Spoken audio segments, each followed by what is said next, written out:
Boom. Ladies and gentlemen, we are live. We are live and back at it again, folks. It's a Feel Good Friday. It is WrestleMania Eve. Are you ready for WrestleMania 41? But first, we got SmackDown tonight. Lots to talk about, lots to get into, and so much going on around WrestleMania in the wrestling world. We're going to be here for all of it, folks, for the next few hours. You are strapped in with the Wrestling for Life Network. It's going to be a fun one, so make sure you strap in, strap on, grab your snacks, grab your feel good, and let's go.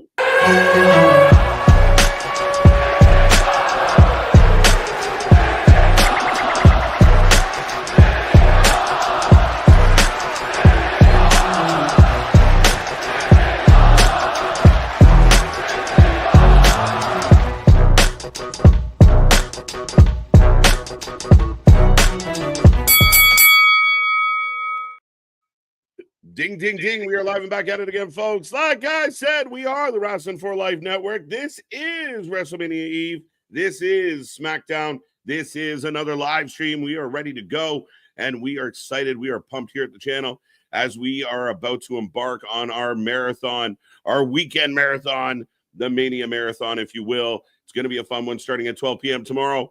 But first, we make a stop on the SmackDown trail, the go-home show, the final show. John Cena's in the house. Lots is going to happen, and I'm sure they're going to figure some things out along the way. But as always, that wrestling world is a buzz right now, and we are happy to guide you through it. I see that chat filling up already. Make sure you hit like, share, subscribe, be a friend, tell a friend. We want to blow up these streams for the next few days, so make sure you get in the chat. Tell all your friends, tell all your family. We want to see record-breaking numbers, and we need you to help us out. And we're looking forward to it, folks. But I will remind you, I am Mr. Every Night KJ White, the Iron Man of YouTube. That is Big Nick. Ladies and gentlemen, boys and girls, children of all ages, the Wrestling for Life Network proudly brings to you its YouTube tag stream champions of the world, the Every Night Delight KJ White. I am Big Nick, and finally, it is finally WrestleMania Eve, the night before, my guy. And again, like you said, the wrestling world's a buzz. I feel electric out here. Just where do we want to start talking about things? Well, I mean, again, there's a lot of things to kind of unpack and talk about. I mean, for me, I just wanted to check something, but I mean, on the channel right now, the vast majority of people are excited. We put a poll up. The people who have voted either are excited or super pumped for this. There's a handful of people not at all, and meh. But it was good to see that the majority of the wrestling fandom out there are excited. It is WrestleMania after all. You know, we don't have to think about it anymore. I don't care about the build. I don't care about the stories. I don't care about the backstage stuff. I don't care about any of it. All I care about is we're about to get an epic show. The stage was introduced today. It looks crazy cool. And again, I think there's a lot to get into. Pre-shows have kicked off. Events have been happening. Thousands of people have jumped into Vegas. And all I can say is this real quick, Nick. For everybody out there that watches our streams, watches our channel, watches our shows, again, just enjoy the wrestling. I've seen over the last month, people just picking apart everything that gets said, everything that gets put out there. And I think there's a lot of sentiment that's been given over the last couple days that people just want to take and run up this negative flagpole. It's why we left the IWC. It's why we're the WFU. Let's enjoy some goddamn wrestling. I don't care about any of your politics, any of your bullshit. I don't care about any of it. What we care about here is enjoying the wrestling. It's not all good, and we'll tell you when it's not. But let's have a little bit of fun. It is WrestleMania. Let's go back to being those kids that fell in love with wrestling, Nick. Well, and that's, I get where you're going at with, especially one quote specifically about being a fan versus being a critic. But that's the thing, is we can still critique it, but to just sit there and nitpick and hate watch and everything. But I don't know how you feel. I didn't want to see the stage until the night of the show, until they went live and everything like that. I like the stage. I think it's very WrestleMania 39, almost to a T. Yeah, okay. I like I said, I enjoyed it. I just personally, I wanted to keep that like surprise. I didn't expect when I was listening to McAfee today that I was going to see the stage pop up. Yeah. Well, they kind of doing the burlesque shit too. Right. Well, they've kind of done a really good job as far as and I understand that. I don't think you're wrong about the reveal, but they've made like revealing the stage a thing. Yeah. And I mean, okay, fine. I mean, it adds to the lore, the glitz, the glamour, the pageantry of it all. So they kind of did a cool thing today, I thought, of like having Steph walk out. And I know there's video going around of Punk rehearsing his entrance and shit like that. I think it's good. I think it's good. I'm excited. Oh, absolutely. Like I said, I did enjoy it and everything like that. I just, for like guilty pleasure of, would have rather had it, the Mhm. surprise. You rather open the present on Christmas Day instead of Christmas Right. Eve type shit. Yeah, no, I get you. And I think that's one of the things that's kind of spun around the wrestling world the last couple of days about, the spoilers and not having to know everything and pulling back the curtain. It is nice to be kids. It is nice to kind of get into that young fandom, be surprised, be shocked. And I hope and I expect over the next couple of days some shock value, some, holy shit, did not see that coming. And that's when wrestling's at its best. Right. Well, we know now, thanks to McAfee and Austin, that Stone Cold not having one more match. He's ruled that out. Well, yeah, I didn't expect that either. I mean, I thought the KO stuff he did a couple of years back was great.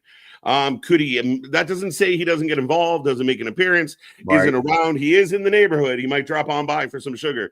So we'll see, my guy. Have you heard of the two band names that have been potentially mentioned for live performances at WrestleMania? I know In Living Color might be one of them. They're in. That's all, but like given away at this point for Punk's entrance. I don't know what would the second one be. Slayer. Allegedly, the rumor going around right now is that Slayer is going to perform at WrestleMania. Shut up. All right. They're going to do the anthem. Yeah. Okay. Yeah. I mean, she's a very metal guy. Oh, very much so. I think one of my favorite things about Mania is about the big shows are the entrances, are the special entrances, the special feel. So yeah, I'm looking forward to whatever we get. I mean, I'm pretty sure Travis Scott's expected in the building. I've already seen a slew of celebrities kicking around, including Fluffy. Like, I mean, again, this is for all the negative news and all the negative thoughts and all the bitching and complaining. There is a lot of buzz in Vegas. I'm almost jealous I'm not there because it looks like they're having a hell of a time. Oh, the FOMO is very much hard in effect here. It always comes around when it's WrestleMania season. And I think this time too, a bit because no disrespect to anyone that's out there from Philadelphia or at least the Northeast. Trust me, we both are. That it being in Vegas almost has that like extra, like next level up kind of feel because you're out there in Vegas. Mm-hmm. Yeah, they're doing like after dark parties. They're on the strip. I mean, again, the whole like the minute you get off the airplane at the airport, there's signs for both companies, which is awesome. Right.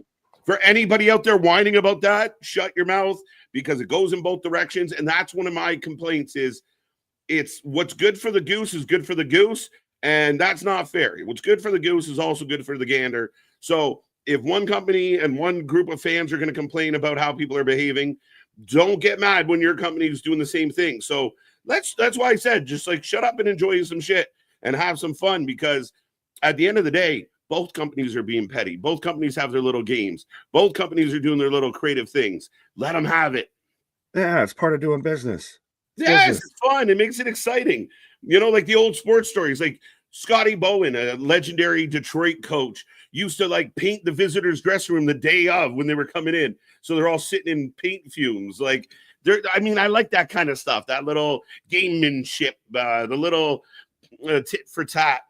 Yeah, as long as you keep the gloves above the waist, that's all that matters. Right. So, I mean, again, I think I think sometimes social media kind of it makes you feel a certain way or make it feel like the world's all crashing and coming to an end. When you step away from that, you realize how much fun people can really have and how enjoyable it can be. I know Triple H was controversial with saying like people took it and ran it up the flagpole. I think people have to do a better job of not reading like 3 words of a sentence or not reading like a part of an interview. The idea of going into a show pre-mad, as we talk about all the time, is a bad move. You don't go to a movie thinking, I can't wait for this movie to suck. I can't wait for my favorite band to shit the bed tonight. But we do that a lot with wrestling. I can't wait until they fuck this person up. I can't wait till they make a mistake on this. And I don't think that's the approach. Go into it with that childlike excitement and we're wrestling fans. That's why we're here. Now, if they do something that we don't like, let's talk about it. But it's trying to open your mind and not be caught up in this this negative, toxic bubble of some. Well, I think we've put the perfect name to it. It's hashtag pre-med. That's what it is. Right now, folks, I see the chat filling up. I see 75 people already kicking around here tonight. Make sure you hit like, share, subscribe. Again, we are asking nicely. Tell your friends. If you're a fan of this show, if you're a fan of our streams, if you're a fan of our content, let everyone out there know what we do. Again, even if they just show up and give us a like, we appreciate it. But we want to blow the streams up over the next few days. The channel's growing and growing. We are actually a few clicks away, a few subs away from our next milestone, and it's continuing on through. So again, we appreciate all the love. I hope everyone out there is happy, healthy, and safe. Happy Easter or Good Friday or whatever you want to call it to those out there who are celebrating. But it's going to be a Good Friday here on the channel as, again, WrestleMania Eve. What will happen? Will any matches be added last minute? Will there be any teases towards who might fight Randy? What else will we get tonight? What will Cena have to say? What will Cody have to say? It's going to be exciting. Well, and especially with the first hour starting commercial free. That's very much, I said it the second you sent that in the group chat. I was like, that's going to end up being, that's your Cena Cody whole segment right there. Right. Because you'll start it off, you get the big, and interestingly enough, even when I watched the Pat McAfee show today, I don't know how much you caught of that. Yep. When they brought up Cena, there was some pretty strong, let's go Cena chants that were there in Vegas. So it'll be interesting. I've wondered if come WrestleMania, if it doesn't rock Hogan it to where the guy Cody gets booed and Cena gets cheered. Yeah, I mean, a very interesting. It'd be a very interesting dynamic. And again, maybe it is one of those organic moments where I've said for a long time, they're nowhere near pushing Cody into a heel mode yet. This is why this story played out the way it did. But if the crowd turns on him, then his opportunity, like The Rock, to how dare you? How dare you boo me? How dare you turn on me? Especially if John's victorious at the end of all this. It's going to be very interesting how this plays out post Mania. Yeah, because he is advertised for the Raw after Mania. Mm-hmm. And absolutely, it could just be that organic, natural double turn. Maybe they do view Cena as he's our scumbag. They go MJF with him of, yes, tell us how much we suck. Right. So, yeah, I mean, again, I like it. I think it's huge. The idea that on this card, you have names like John Cena, Seth Rollins, Roman Reigns, Cody Rhodes, CM Punk. I mean, it's a pretty big night, and I get it. I know WrestleMania 40 was such a big deal and such hoopla, but I saw this with WrestleMania 31, WrestleMania 41. People are always looking in that rear view, but the windshield's bigger, so let's enjoy what's in front of us. Right. Absolutely. But, yeah, go ahead. No, I was just saying, I was just agreeing with you. Absolutely. So we got about 15 minutes before the start of the show here tonight. I will start by saying hello to the people. We'll get through roll call as quick as possible, folks. But again, light up this chat, blow it up. Let us know what you're thinking about. Are you hyped for WrestleMania? Are you feeling good about it? Even if you didn't love the build, are you ready for the grandest stage of them all? But Addie Carver, the first one in the chat tonight. Welcome, Addie. Andrew, how you doing? How you doing? Michael, welcome back. Clay Lewis, welcome. The Hall of Fame is very late tonight. We will talk about that later. Sean, welcome back. Hashtag WFU Wrestling for Life Nation. Come for the predictions title. I have 129% chance to win. It's Steiner math. Let's go. I like it. I was literally talking to this man about this before we went live of seeing Braun out there on the kickoff show, cutting out that Steiner math promo. Absolutely. Yeah, 100%. The prediction title. If you are new here, our prediction title down below, Nick there. It is on the line this weekend. It'll be online separately for both nights. Plus, we're going to throw in some bonuses where you can add some points to your scores. It's going to force a lot of extra work on me, but ultimately we will get a new champion. So you could win the belt night one, lose the belt night two. And we will see how this all works out and who the new champion is come Monday, who will have to defend next weekend because the wrestling don't stop around here. At all. But yeah, definitely we will find out. Kevin, welcome back. Kyle, the hooligan, welcome. Ken, how you doing? Odds, welcome back. ABJ, welcome back. Bradley gifting some gifts. Thank you, sir. We always appreciate that. Whoever, benefited, make sure you thank Big Bradley for all his love. Christian Powers, welcome to the free sample night. Get ready for sample some appetizers before where are you getting free appetizers? He's just hanging back there in catering. He got benched. Right? He got benched. Happy WrestleMania Eve and Hall of Fame, Bradley. Thank you. Let's go. I feel like a kid on Christmas. I love that. Let's go. El Grande Britannico. I love this. I'm sure we know who this really is, but I love this name. Absolutely. It's fantastic. And very fitting. We can maybe talk about that later. Right. Hola from Pitajon, Nathan. I think I got that right. You got very French Canadian with that. Very French Canadian. Anytime you get Jean or Jacques or Pitajon. Jean-Jacques. Pitajon. Theater of the Absurd. Y'all here early. We're always here early. We are here more than anybody else is doing it. Scott, good to see you. Hope everyone is great. Love that. Koto Rollins. Hello. Mike N is in the house. Good to see you. Good evening. James in KC. DDT Wrestling on Triller. Yes, there's wrestling all over the goddamn place. Again, if we had more eyes, more screens, and more time, we would definitely watch more wrestling. I feel like at this point, I just watch wrestling even when I close my eyes. It's just playing under my eyelids and everything. Dude, at this point, I'm having dreams about like being in wrestling matches. I'm having dreams of being like backstage at wrestling shows and like Jericho chasing me down. Like, what'd you say about me? What did you say on that stream on Dynamite on April the 19th? Yeah, no. Yeah, we're kind of tormented by the wrestling at this point, but welcome. MTP. The Chomp is here. Just finished draking and driving. Oh, that's good. Got my vitamins and nourishment. Let's effing go. Jerome, how you doing? Jules, welcome back. Alexis, good to see you. Who else we got? Laura Rock, welcome. Roll Tide, Laura. How you doing? Lots of names. Happy Easter Mania, everyone. Hope you're enjoying yourself. What a weird weekend. I mean, it works out so well. If you're a wrestling fan, it's Easter, it's 420, it's Mania. Easter comes with munchies. Life is great.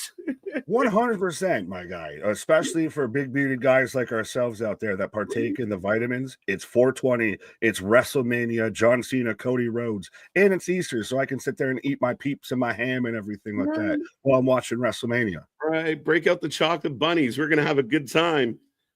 Pause. Yeah, WrestleMania brought to you by Cadbury. Yeah, right. Eat God. Let's go. Odds, I think I got you. Heather, always a pleasure. Safit, always a pleasure. Good to see you. Happy Easter. The first hour is commercial free tonight, folks. So that shall be Cody Cena heavy, I imagine, Nick. I would assume it could honestly be. Could you imagine it's the whole segment? It's the whole hour. It might be.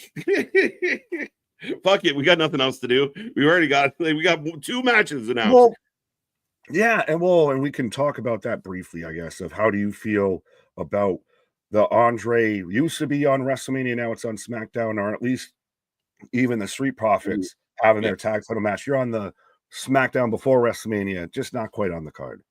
Yeah, I mean, again, first and foremost, the easy answer for the Andre, I think it's perfect on the SmackDown before Mania.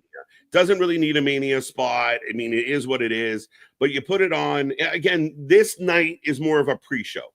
We're going to get a lot of build, a lot of talking, and some stuff thrown in because it's still a wrestling show. I think, and people can disagree with this, but I think you put on the tag match because you need something on the actual show. For the people bought tickets to go to this show, you can't have nothing on the show just because Mania is tomorrow. So is it a little unfortunate for the Street Profits or MCMG? Maybe, and I get it. Understand. But it's this give and take with people of not everything can be on Mania. Again, could they be there? Yes. I respectfully, I get it. And I know it'd be a different brand. I'd have the War Raiders versus the New Day. I'd have that on here versus, Street Profits versus they're taking on Motor City, right? Yeah. Yeah, I think that would just be a better match to have on WrestleMania. That's a personal opinion. I get different brands and all of that, but I get fully your argument. Yeah. The Andre, yeah, it's again, that's your ceremonial thing. It doesn't really mean anything. That's No. fine on the SmackDown because, like you said, this is just a glorified pre-show.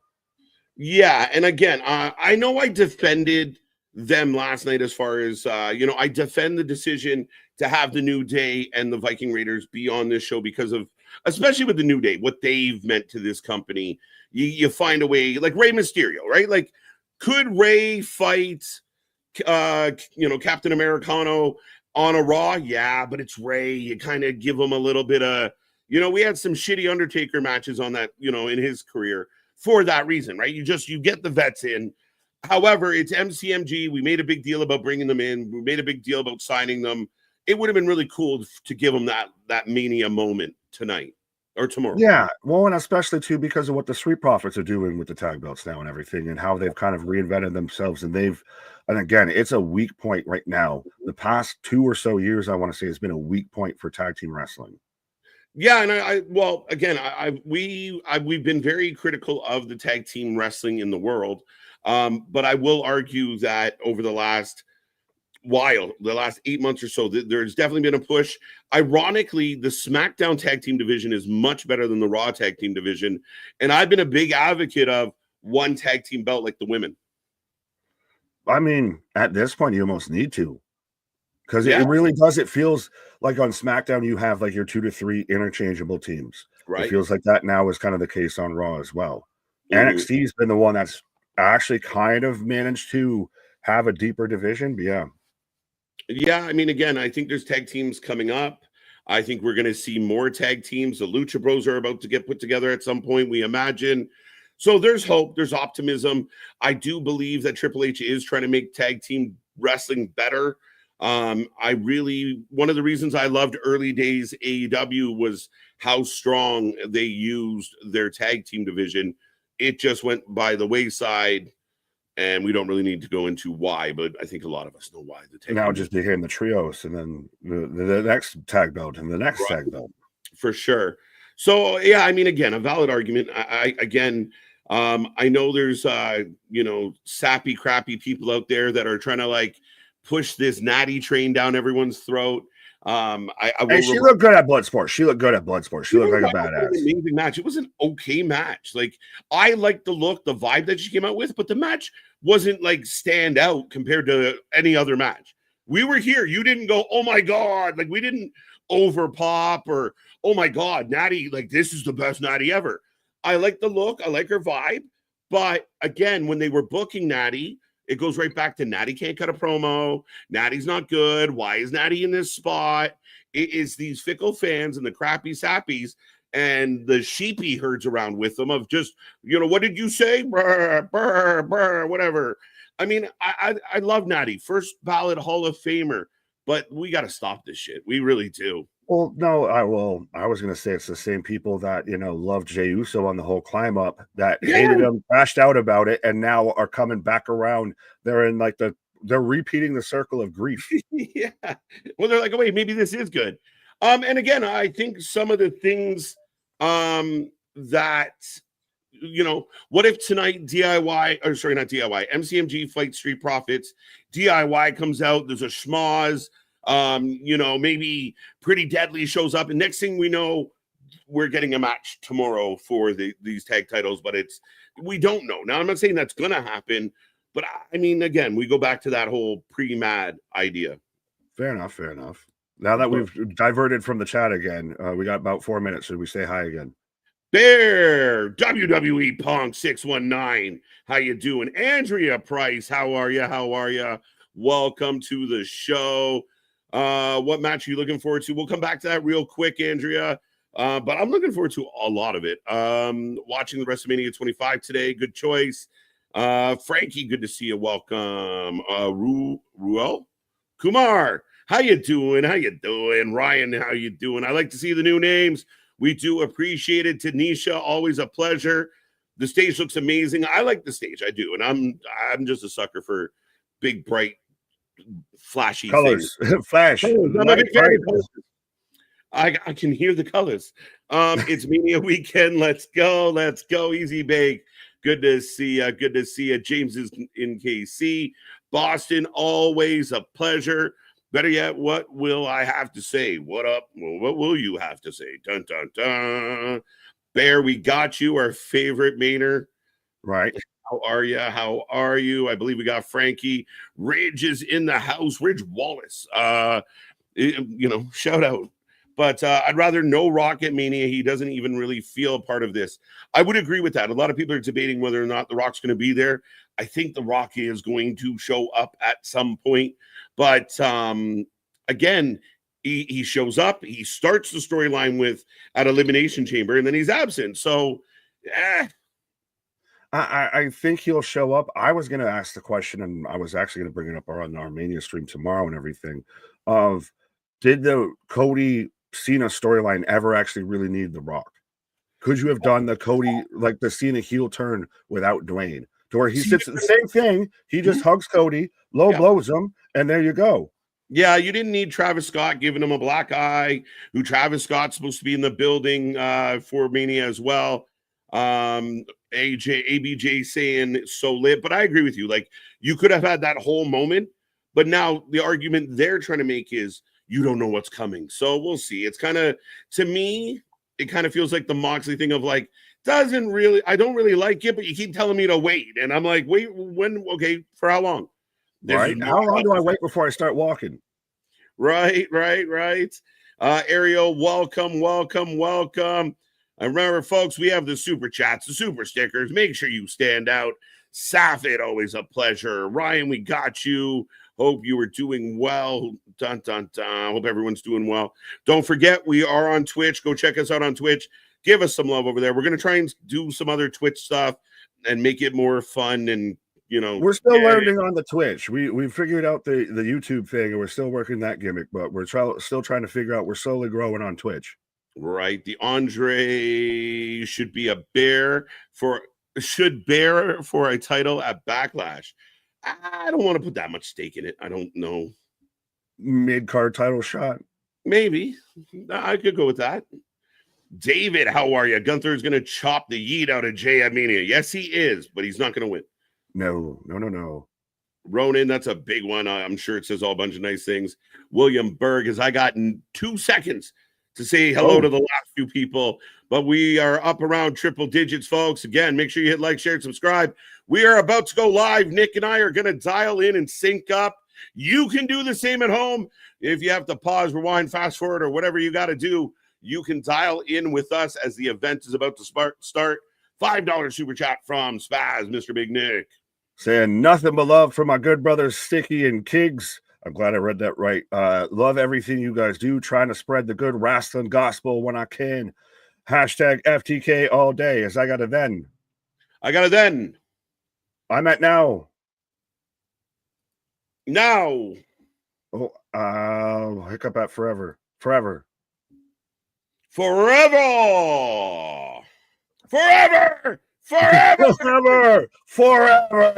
Ladies and gentlemen, we are together. Welcome to Mania Eve. Welcome to the Wrestling for Life Network. Welcome to the show. Click all the buttons. Be a part of all the fun.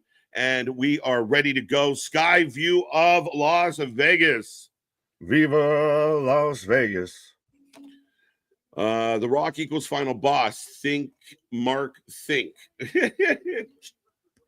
Again, right? I mean, but here's my argument. If you have a final boss, Nick, like in a movie, if you have like the main, Hans Gruber was the final boss, but we saw him throughout Die Hard. You know what I mean? Like, right.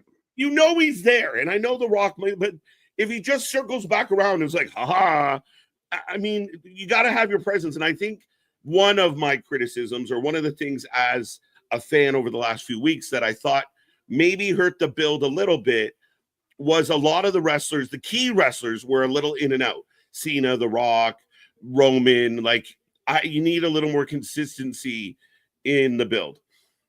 Halfway with that and halfway with something else. To me, it was just too long. The European trip did not exactly do anyone any favors outside of people in the UK. Right. And I do think Dwayne, it's to me of like if you're Thanos didn't just show up at the beginning, kick Hulk's ass, and then pop up back at the end, snap his fingers, and that's the end of the movie. Right. I like it. I like it. Cherokee George, if The Rock shows up at WrestleMania, what would the purpose be? Would he spoil it? Again, we don't know. I mean, again, if there's story tied to it, as Solo rolling up right now, right, with Tama, no Jacob again. Oh wait, did Tama forget his friend? He forgot to open the. Oh shit, LA Knight. Oh, LA Knight. Oh, and stage hand. Oh, car hand in the car door. And that's LA a bit aggressive though from LA Knight. Like you don't normally see this man jumping people in the park lot, smashing car doors on hands. A hit and run, literally and figuratively. Right. I don't think you'd spoil it if the story works, Cherokee. But I mean, again, I don't know what they're gonna do. Al Snow, welcome back. Been a minute. How you doing, sir? MDB over there and down. So not the Cena Cody party. This is surprising to me. I didn't expect that we would be starting off with Seth Rollins. What's up, Anthony? How's it going? Omos winning the Andre. I think Carmelo Hayes is going to win the Andre. I mean, I don't even know a list or anything of who's in it. Just names TBD. Yeah, it's going to be like Lowo, Legato. All the L's. And then we go to the N's. WFU, what's up? Wrestling Proud. Sean Reed. Paul's back with a smile, Mark. How you doing, buddy? How you doing? Good effing Friday and WrestleMania weekend. Let's go. Yeah. I love that. Poor guy. Yeah, now he's just saying, ow. John C., welcome. Larry, forever. Good to see you. AR1 back at it. This is where you build Karrion Kross up to eventually take the belt off Jay. Listen, I got high hopes for Karrion. Karrion Kross will be probably Money in the Bank briefcase winner next year or next event. I think he will end up winning it this year. 2025 will be a big year for Karrion Kross, I feel. I would agree with that. I don't know about the Money in the Bank thing, but I'm open to it. I'm just still surprised that we're starting off with Seth. And has it become like his outfits are still flamboyant, but they've almost become like natural, like you're like used to it at this point. Mm-hmm. Oh yeah, for sure. It's like anything else, but I would say they've been a little toned down over the last couple weeks or so. Still looking like grandma's couch on a lot of nights, but not as poofy or spiky. Right. But yeah, so I thought this whole opening segment, you started off with Cena and Cody face to face, especially we saw Cody walking backstage, and then we've got Seth out here. But yeah, I mean, again, I'm not like terribly surprised because we do have so many options with this, right? Well, and this is, like you said earlier, it's going to be a lot of more promos, a lot of interviews and stuff like that before we have matches. Let's go. Man, it's dripped out with that chain. Do you like that chain with the Seth Rollins logo that he's got? That's man's drippy out there. Balling. Let's go. Anthony, I'm not sure. Yeah, hello, Anthony. Hello. I don't know if I clicked away or said hello. There's a lot happening here tonight. Freaking Rollins. Crowd eating out of the palm of his hand right now. Well, at this point, you're in Vegas. This is if you bought a ticket and you're at SmackDown for the night before WrestleMania, you're going to want to cheer. You're going to want to be loud for everything because you want to enjoy yourself. You paid a lot of money. You want to enjoy it. Oh, absolutely. Absolutely, my friend. As big CM Punk chants break out. CM Punk. Dale the OG, what up? LA Knight Sneak Attack. Timmy Podcast 605. Aleister Black show up tonight? No, he's after. Oh, and he does the cross-legged sit. Oh, I love it. See, this is where, like, I know some people haven't loved it. Oh, and he's taking he's gonna pipe bomb. He's taking the little guard off of him. OTC chants now break out. Right. Mania Eve, let's go. We'll get to the OTC in just a minute. Lots of OTC chants, even though Twitter wants to make you believe he died yesterday. No, they just wish terrible things, and those people, need to just sad. fucking take a short walk or a long walk off a short pier. Real quick, I know Seth's about to say some stuff. Mm-hmm. Don't be as mean-spirited, evil, and toxic as the people you're accusing of being mean-spirited, evil, and toxic. Step fucking one. Don't be as bad as the people you think you hate. What's the difference? What happened to when they go low, we go high shit? Right? Hit them high, hit them high, hit them high. You hit them low, hit them low, hit them low. David, bro, okay, but like live right now, yes, we are. Yeah, like live right now. What's up, Dave? Right. Oh. Dave's not here, man. It says that on Kyle the Hooligan, what up? I like the fucking Avi pick. Yeah, Skeletor All-Star. I like that. Step freaking one. Yeah, step freaking one. Capone, good to see ya. Christopher, good to see ya. Michael Spike's back with us.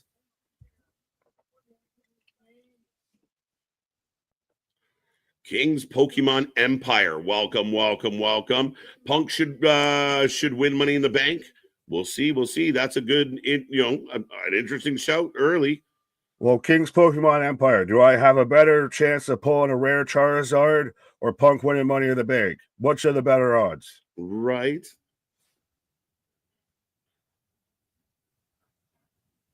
I'm trying to hear Seth. Every time I come back to Seth, he's just letting the crowd sing along. Telling lies. Oh, I love it. Tell me when I'm telling lies. He's having that's the best thing about this is whether it's actual genuine grief and issues and everything between these three gentlemen. If it is or if it ain't, you fucking believe it. You believe that really Seth can't stand Punk. And Phil feels almost likewise. Oh, yeah. Again, I know some people have debated kind of the build to this, but there has been a really strong hatred from the minute Punk got back into this company from Seth. Transversely, there's been issues with Seth and Roman and Punk. So, to me, it all comes full circle.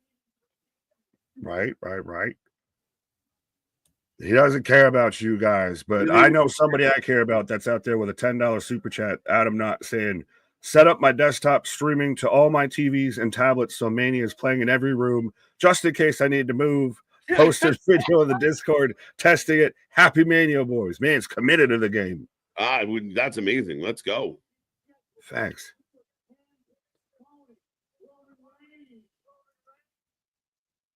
Roman Reigns. Roman Reigns. Roman Reigns. I think it's funny that out of the UK crowd, that's now become a Roman thing now. Now that even every audience has kind of taken that over for Roman. It's the Roman Reigns and the Cody Rhodes just somehow bled into the US, which I'm good. I've always asked the US fans to get loud, get more enthused. If you're going to pay the money to be there, lose your fucking mind. Yeah. Sports is cooler when people are cheering. Yeah. I recently was at a concert and there was a group of people behind us that they didn't make a fuss. They were just sitting there well, what are you fucking doing? Why'd you pay to come here? Right. Yeah. You could have stayed at home. Committed, my guy. Yes, theater. He is absolutely committed. This started 12 years ago with Paul Heyman.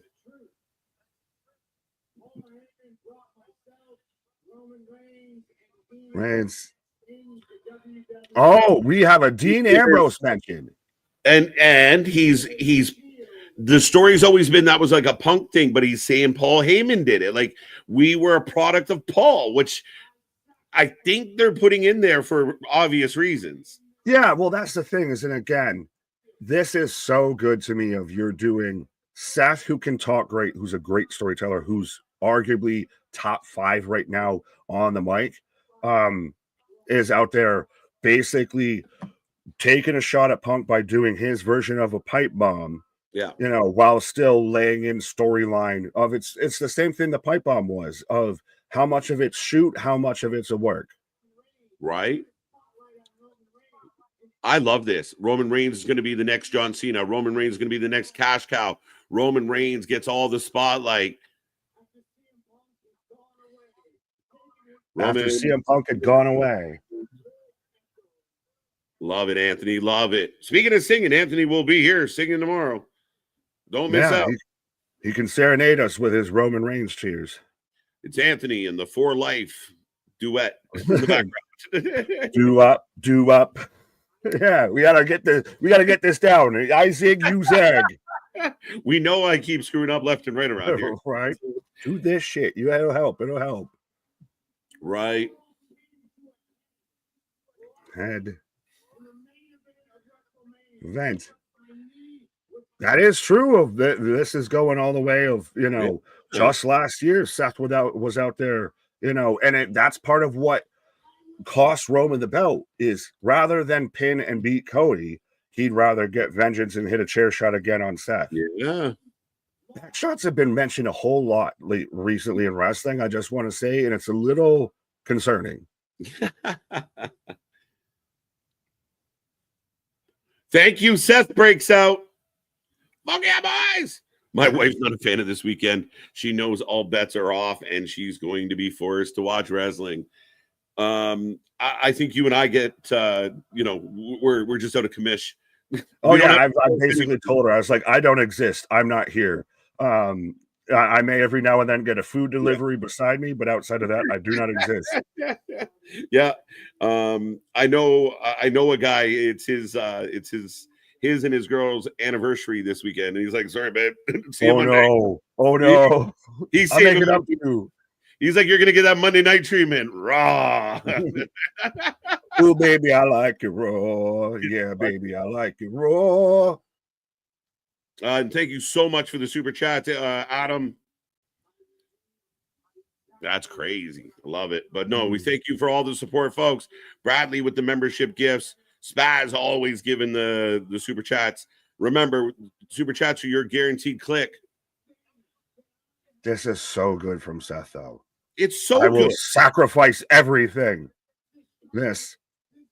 And it feels real. Like, even on a personal level, you understand, like, Seth getting overlooked by all these guys. What the fuck?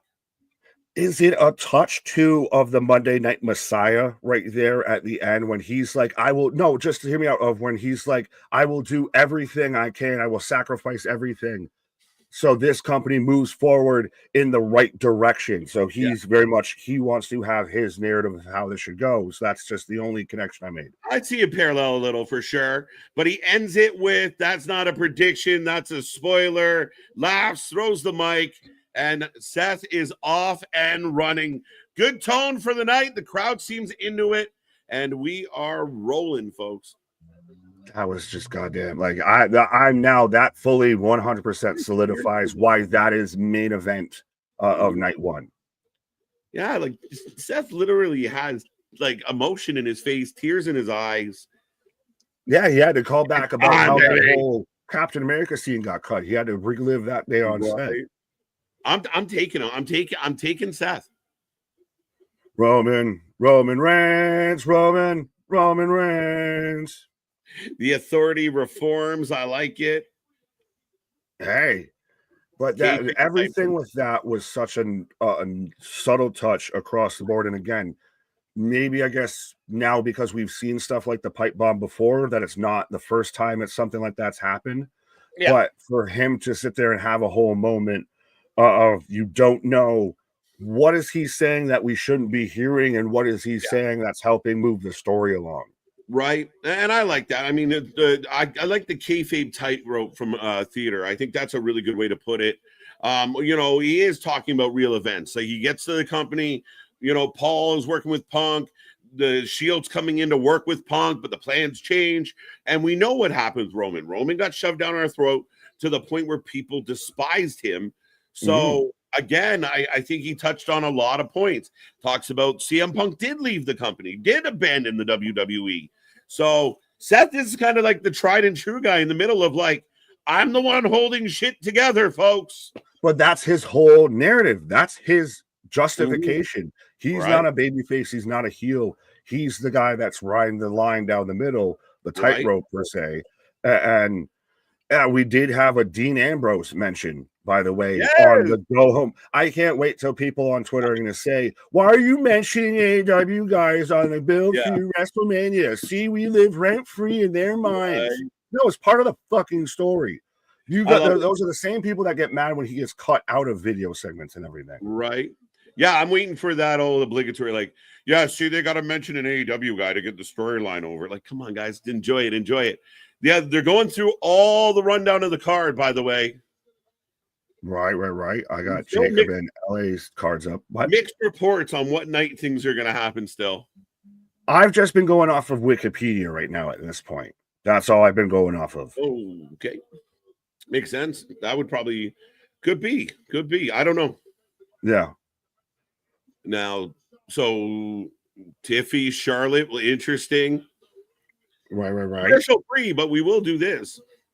We won't say it's a commercial. It just might be kind of close, but it might feel like Julian, what up? John C. Wait, hold on. Steph has another show. Yes, she now has her own podcast and everything, to where her first guest is going to be Dana White. Love it. MDB always liked Roman Reigns. There you go. Sunday. So they are saying the days. Like Sunday, we are getting Liv and Raquel versus Bayley and Io Sky. They're doing different graphics. They did for the night. Did we know that this was a Sin City street fight? They haven't announced it a ton. I don't think they might have done it on the kickoff, or like they had announced it before. I had seen it on Wikipedia, but I don't recall them bringing it up too much on TV. Right. Does that make you like a little more excited for the fight? Yeah, maybe. Spots, violence, bumps, furniture. Well, I was just saying that they did the playing cards for the night one stuff, and they're doing the LED stuff for night two. Mm-hmm. But yeah, I mean, how do you feel about Damian and Drew? I know I like it. I know you have this predisposition towards Damian, but I'm okay with it. I think they did a good job finding reasons to dislike each other along the way. We had the big spot with Damian putting Drew through the car windshield. Drew answers back, gets revenge. Now it's going to be a street fight. It's one of those matches that are upper middle card that could do better than we expect, or it could be kind of just okay. But I think they're two former champions. I think it's a big deal that these guys are going to fight at Mania. Is Damian higher, lower, equal to where he? What the fuck with the lights out? We're doing the Andre right now, and what was that? Do we get a? What? Oh, is this fucking Fenix at this point? Yeah. No. I'm confused. Yeah, I mean, again, it took me a second to be like, I feel like they changed it up a little. Well, it's the much smaller setting. And well, we've only seen Fenix's entrance a couple of times in WWE. But yeah, I'm like, look at this is some badass metal. What is it with them both coming out with super metal entrances and all the spinning pyro? So does, if Fenix is in this, does he win it? Because, hi, you just got here. Here's a nice shiny trophy. Maybe. I mean, again, it's a battle royal. Anything could fucking happen. Otis might win it. True. Right? Christopher said he loved the set reveal. Well, this whole set, because this is, it seems a lot smaller. They're in the T-Mobile arena. I know that, but yeah.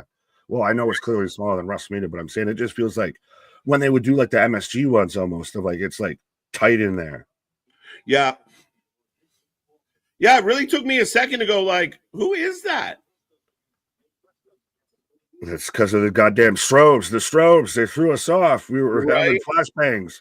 They really got to talk to, their music people, Def or whoever they're fucking doing it. Def. I got shit to do today. No, I mean, I really think there needs to be that pop out of the gate. Like even the crowd in the building were like, okay, it is Phoenix. Right. And well, so now we got Phoenix come out And now we're getting a video highlighting Andre. Why couldn't we have done that? And then you kick into the entrances, and then you kick into the start of the match. Why did I get so excited with strobe, and all of that? And now I've got Andre the Giant walking around. You get excited because, oh my, Phoenix is here, so I'll sit and wait. No, now they gave everyone's eyes a second to recover from the goddamn strobe. Bright lights. So 2014, Claudio Cesaro, the first ever Andre winner, correct? Yes. Did they mention him? Because No. I saw them just go right to like Braun. That's why when you mentioned it, I'm like, did I miss him? They didn't. They kind of went past. They're showing some of the competitors. So like Andrade, Nakamura. Yeah. Really? Speaking of that, we're getting Nakamura right now. So we're getting Ray Phoenix and Nakamura in here. Let them just have a match.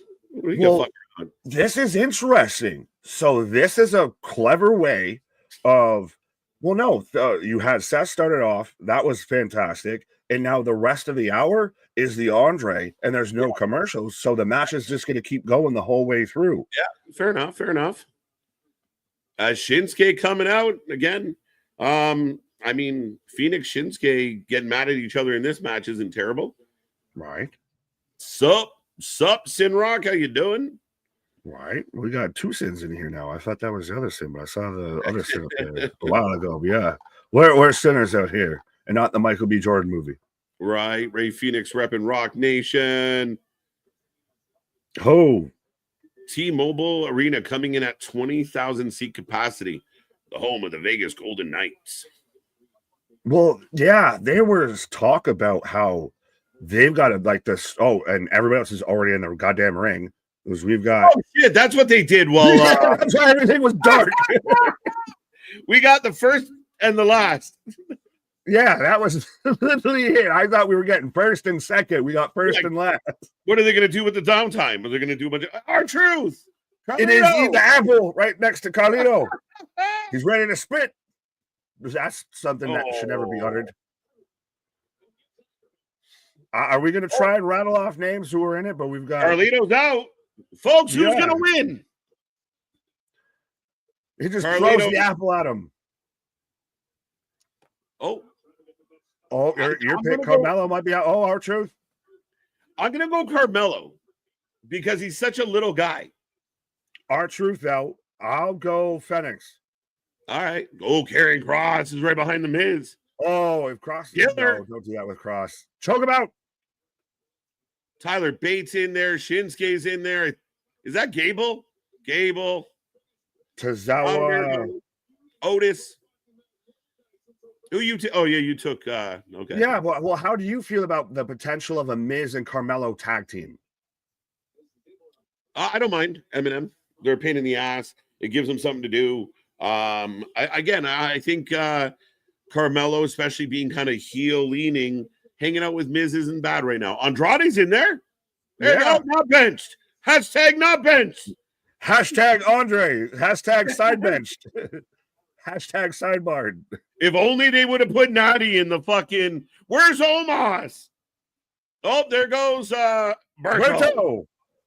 Phoenix just picking on the Latin wrestlers. Yeah, well, they can communicate together. Yeah, as Garza's now out. There you go. There you go. Santos saying, no. I like you. He shakes his I'll head. Just eliminate myself. I'm not mad. I'm disappointed. Holy shit. Pretty Deadly stands out in the crowd. Oh, my God. Yeah, Elton John beat your heart out. Benny and the Jets. Dun, dun, dun, dun, dun, dun. I was literally right there, my guy. That's too funny. Well, we've got Pete Dunne and Tyler Bate two in here. Well, we just had Tyler Bate return not too long ago, so that might be another tag team that we can throw in there. There are thumbs out there getting sore right now. Like they find Phoenix and put him in the Andre. Facts, literally. I don't care anymore. Pretty Deadly are out tonight. Randy Orton live as well. Mm-hmm. Does he get as an opponent announced, or is it still an open challenge come I leave WrestleMania? it open. If I could pick, even if it's Aldous, even if it's so, the only way I would tell us tonight is if it's solo. Give us 24 hours to get over it. No, what I would do is if you're gonna do it, tonight it's Aldous, and then tomorrow you have all the fucking highlight videos pop up of Nick Aldis's wrestling career and everything like that, and you get a 24-hour hype train for it. Okay. As Tyler Bate trying to get rid of anyone and says Ludwig tucks Oh, he's got to do the obligatory skin the cat. Yep. Oh no, Ludwig. Ludwig. Fake that man's chest turned from an Audi to an innie back to an Audi all in 10 seconds. Yeah, someone faked that bump. There's a short list to sign up to take that bump. I can tell you that. Wee boing. We saw last night. Killer Cross we saw last night on Bloodsport as well. Yeah. Again, there's a lot of talent kind of kicking around that could do something, and given the right time, will. Karrion Kross. We talk about Andrade. We talk about seeing a guy like Pete Dunne could make some noise. Tyler Bate being back's a fun watch. Absolutely. Well, they have a ton of depth. It's also, we've talked about this, they run into the issue, and there's only so many matches you can make. There's only so many titles you can have. Oh. Not everybody can be champ, and not everybody can be the main event. Right. As Ludwig just grazes the floor. Oh. Andrade into Phoenix, thanks to Santos. Yeah, well, that's got like U.S. title division or intercontinental division, like kind of written all over it right there. Of Phoenix, Escobar, and Andrade. That's your CMLL connect. Right. Santos is completely sucking up the Phoenix. I think Phoenix. We got this, yeah. Bye-bye, Santos. He jumps him right out. That's not. People had thought that the first feud for Phoenix was going to be Andrade. What if it's Escobar? I think that's not a bad show. Escobar's good, man. I mean, shout out, King Suerno, whatever. King Cucamonga. He can go. Theory needs a serious run. I think people have mentioned that a lot. Like, Theory's a funny guy because I felt like when he was getting pushed, people didn't like it. Then they stopped pushing him, and then people kind of miss him. Bye-bye to Tozawa. Yeah, Tozawa served no business being there. As Otis out here bulldozing through the creeds. Everybody's out now. Yeah, sorry, Al Snow. Bad timing on that click, but American Made is all but out. Otis is out too. Did we ever actually get a Chad Gable Otis match? Like, would Otis versus, say, even an El Grande or a Chad Gable match at Mania be more of a thing than Ray? I get Ray's event. Not at all. Not at all. You really want I just posed the question. I didn't say nothing. I asked a question, Your Honor. The Otis Chad stuff happened for way too long. But they did have a match or two. 2024, going back to December, they fought. This man Googled it real fast. Just confirming it for sure. June they fought. December 30th they fought. Yeah, Otis getting on to WrestleMania instead of Ray doesn't make any sense. Fair enough. As Andrade chucked somebody. Oh, look. Chad being surrounded by all the luchadors. The luchadors. I had to word my words correctly. Your words were wording. And there goes Chad. And they're going out of their way to tell us the luchadors got rid of luchadors. In case you didn't know, the luchadors threw out Chad Gable. Chad should roll under the ring and come back out as Americano. El Grande. I was never eliminated.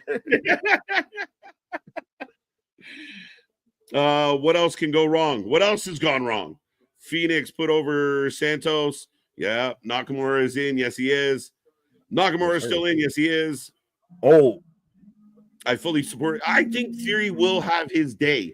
He's too good and too athletic. He's a great heel. Young. I think you got to remember, like, the young guys take some time. Well, and he's got to have his vasectomy, which I think has been thoroughly done. But now he's got to, you got to find something that connects with him.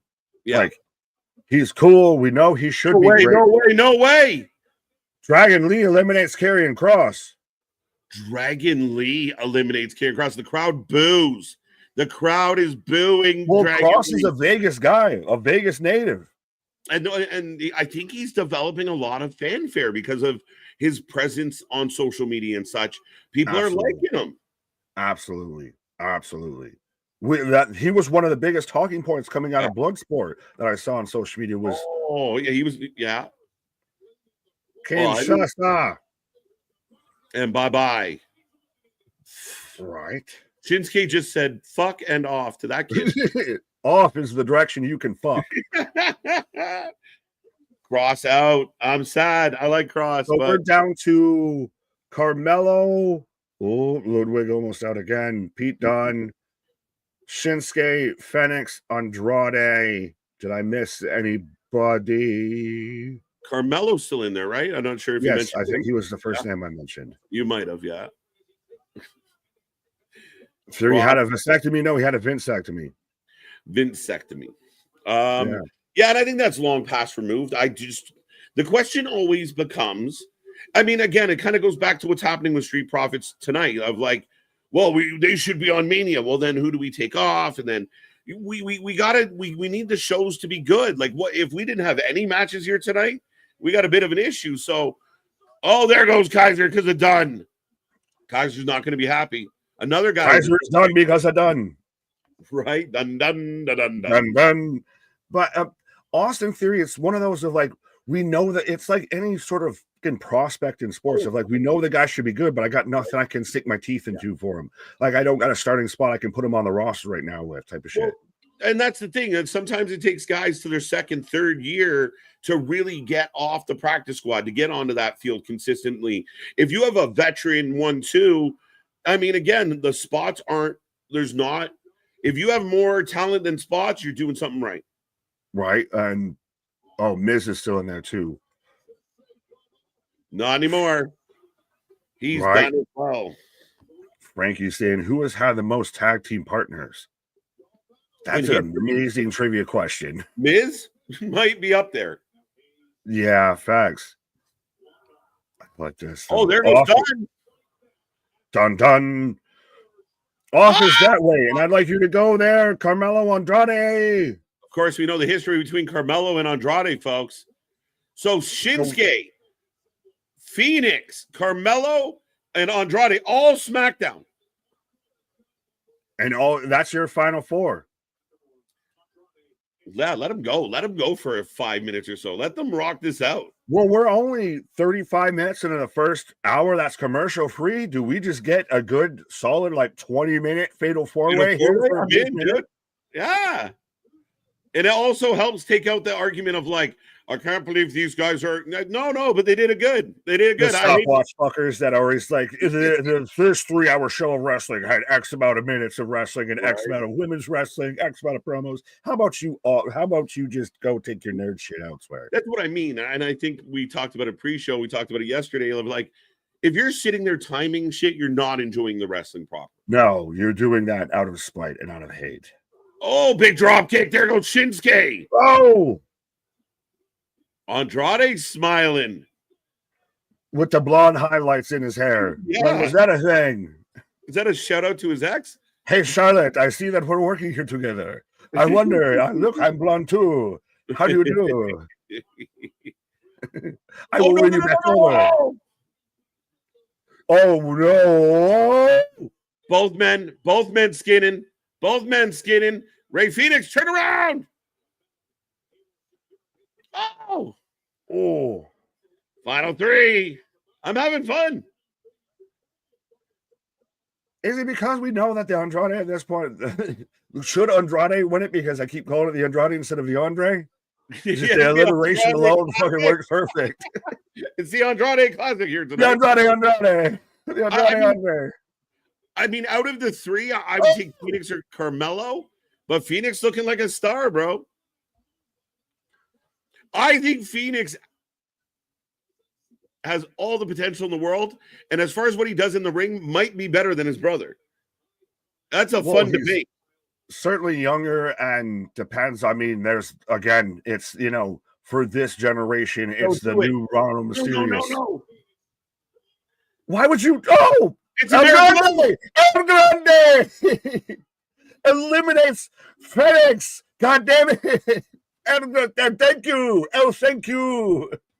I didn't. Well, I was about to say, why would you fucking try and old school? Why would you try and catwalk? Why would you don't do it in an over the top battle royal? Yo, two old friends. Hello, my friend. We'll meet again. The seventh, like the final nail in the coffin for this series. Name 8 out of 7.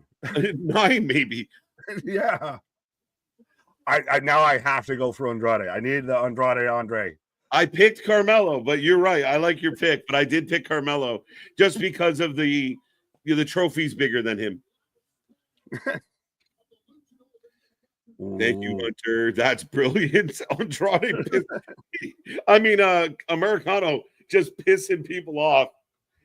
No, well, they made sure to emphasize the luchadors, and it wasn't Ray over. Now it's Phoenix.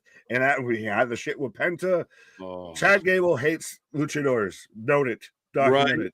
And I saw Crappy Sappy out there trying to politicize Americano. That man needs to shut up. He's such a whiny bitch. Well, just to me, why do we have... Oh, the back elbow! I don't know. Business. I'm going to say this as fast as I can as these men recover. Sorry. With how much we deal with politics and everything in the U.S., I don't need politics in my fucking wrestling. And that goes across the board of all of this. Yeah, no, I don't need to be asking people about who they voted for. And I don't need to make where a fictional fucking wrestler's from is not a political fucking statement. Why don't we hold actors and actresses to the same standard? Like, we're not going to your movie because of who you... I don't give a fuck about your personal life. As long as you're not hurting anybody, live you, boo-boo. Just when you get on the screen... Because I know more about Roman Reigns' personal life than I do about Robert Downey Jr.'s, and that's because of fucking Twitter. Fair enough, man. As we do pass 6.8K subscribers already here tonight. Let's get to 7K. Let's see if we can do it tonight. If you have any friends, that is what I thought it was. Sorry, I'm distracted. Fair enough. They are who I thought they were. But yes, let's see if we get to 7K tonight by the end of this weekend. Let's be at 10K. And then me and KJ got to figure out who, what, where, when, and how, and why they're getting tattoos. Andrade Q! God damn it! Melo don't miss, folks! And he wins the Andre Classic. I just saw, and you know what? I'll be honest. Somebody on one of our chats said, I think Carmelo. And if you're out there, thank you. But it was yesterday, I think somebody said it. But the irony of the smallest guy in the fight winning the biggest trophy. Well, and it's again, Carmelo has been a guy that's needed to. You've been wanting to see what they're going to get behind him with and everything and get some momentum. Right? You didn't bring him up, obviously, to do fucking all. Mm-hmm. That would be funny to sit there and go and publicly say we brought people up just to do fucking all. But I think that it 100%. I know it's a obligatory ceremonial trophy at best, but it's at least it's a spotlight for Carmelo around WrestleMania. When the most eyes are on the screen, you're going to have Carmelo front and center right now on SmackDown. Yeah. Look, like he's literally he needs a step ladder. He needs the Kevin Hart fridge ladder, like the bap, bap, bap, to get up the cookies. Like that's what Carmelo needs to get the picture of the trophy. That little bap, bap. But now he's celebrating with The Miz. Is this the second time that Miz has partnered with an Andre winner? Because you had Sandow too as well. Miz might be halftime, two-time Andre winner. Right. Smallest winner of the Andre Battle Royal, Carmelo Hayes. And again, I mean, Battle Royals tend to be meh and mucky and messy. That was fun. Especially from the Final Four on was really good. And I know people aren't going to like the Americano spot, but my God, let's go. Especially if a draft's coming up. Oh, absolutely. Well, and what made it fun, I think, too, is especially we talked about with it being in that first hour that they said was commercial free. Yeah, there was no breaks. It was literally constantly we're on the ring. There was no cutaways. There was no, Yeah. ladies and gentlemen, Conway Twitty. Yeah, as we're going back to the end of the era, April 2012. Well, because we do have to hype up about, obviously we have the Hall of Fame. Yeah. I don't want to say later tonight. I'll say tomorrow morning. Morning. Yeah. Blistering one another. Well, this still was like that whole series, like that's like what, 5 matches or so. Those are some of the best matches to happen at WrestleMania. Mm-hmm. Yeah, the back-to-backs. I mean, again, the Shawn Michaels Taker might edge out the Triple H Takers for me. Oh yeah, they do. I loved all of them. Like Shawn Michaels is the special guest referee, and he's emotional, and that's what I want from my wrestling. I want to feel it. I like they're putting on that performance. I want to like those matches were so epic, and you're screaming at the TV like, "Don't do it!" And even with Shawn, like won't that moment where Shawn's like pulling himself up on Taker's chest, and Taker's like, "Fuck, I got to do it, man. You're out." The best one was, I think, what was it? Was it 25? So where you had Taker came out with the hands entrance, and then you had Michaels that came out in all white and everything. But that block, and that's why that visual is iconic, I think, with WrestleMania. That's what's running the company now, folks. Right. But that whole block of Mm-hmm. Taker versus Shawn, Taker versus Hunter, Taker versus Shawn, Taker versus Hunter, all of that. Yeah. Like that was Mm-hmm. some of the best, like consistent back-to-back matches on Mania. Right. But here we are, folks, as they are talking about the Hall of Fame tonight or tomorrow morning. And they're clever. 10 p.m. Pacific time. They never advertise PT, but all right. I see what you're doing. I see you being smart out there.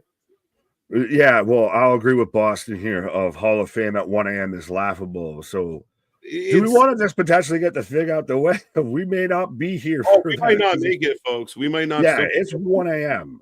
After a 6-hour stream last night, and after and going into 20 hours plus this weekend, the 1 a.m. like it starts at 1 a.m. When does it end? 3 a.m., 4 a.m. We got lots to do. So we might. I don't love it. I would put it on another day.